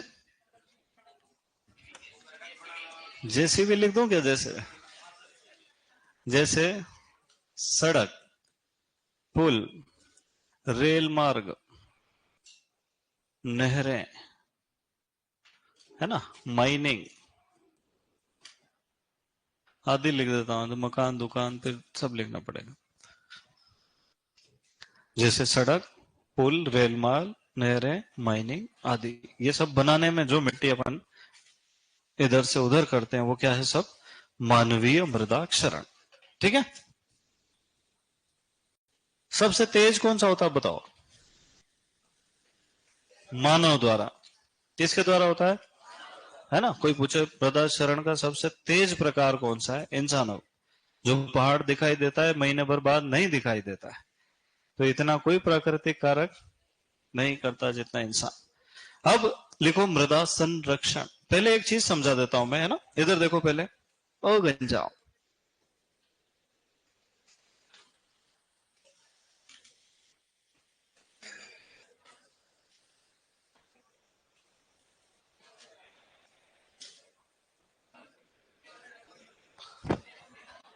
अब मुझे एक बात बताओ कि भारत के नक्शे में उत्तर दिशा किधर है बेटा? और इधर क्या है? दक्षिण दिशा। पूर्व किधर आएगा? सीधे हाथ पे। और पश्चिम किधर आएगा? तो राजस्थान भारत की कौन सी दिशा में है? हैं? उत्तर पश्चिम दिशा में। पक्का पक्का? ठीक। अब देखो, भारत में जब हम पश्चिम दिशा से पूर्व दिशा की ओर जाते हैं तो वर्षा की मात्रा बढ़ती है। जब पूर्व से पश्चिम आते हैं तो वर्षा की मात्रा घटती है। ठीक है। अब देखो, पूरे भारत की अगर हम बात करें तो भारत में मृदाक्षरण होता है जल द्वारा अधिक, पर अगर केवल राजस्थान की बात करें तो अधिक क्षरण वायु द्वारा होता है। पर वो तो उल्टा पूछता है, पूर्वी भारत में कौन सा मृदाक्षरण? पश्चिमी भारत में, पूर्वी राजस्थान में जल द्वारा, पश्चिमी राजस्थान में। 6 लाइन लिखना है, लिखो।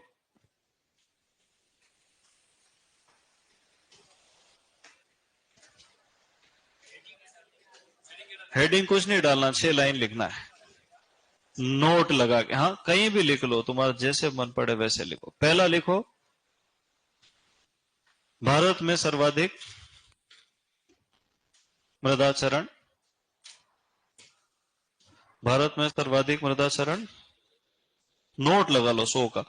भारत में सर्वाधिक मृदाचरण माइनस जल द्वारा। जो मैं बोल रहा हूं लिखेगा, समझ में आ जाएगा तुरंत, सोचेगा तो नहीं आएगा।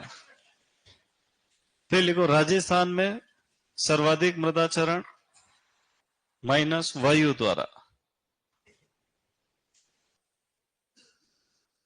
कैसे लिखना है? फिर लिखो, पूर्वी भारत में सर्वाधिक मृदाक्षरण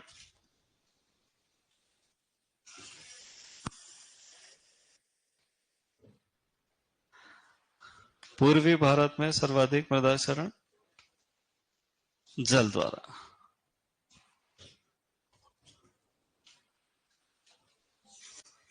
पश्चिमी भारत में वायु द्वारा। जितना शॉर्टकट लिख सकते हो उतना लिख लो, मैं तो मना ही नहीं करता हूं, समझ में आना चाहिए। पश्चिम भारत में सर्वाधिक मृदाचरण वायु द्वारा। राजस्थान के बारे में क्या कहना चाहेंगे?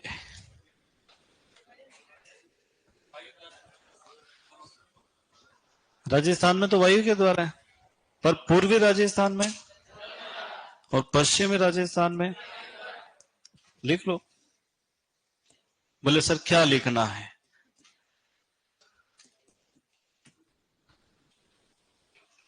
हाँ, तारीख कितनी हो गई रे यार।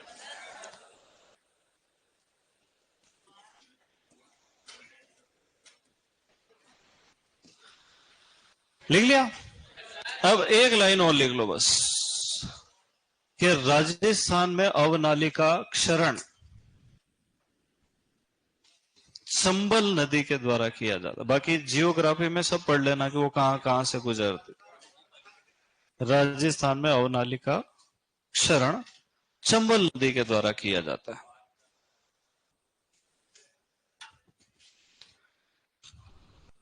राजस्थान में अवनालिका क्षरण चंबल नदी के द्वारा किया जाता है।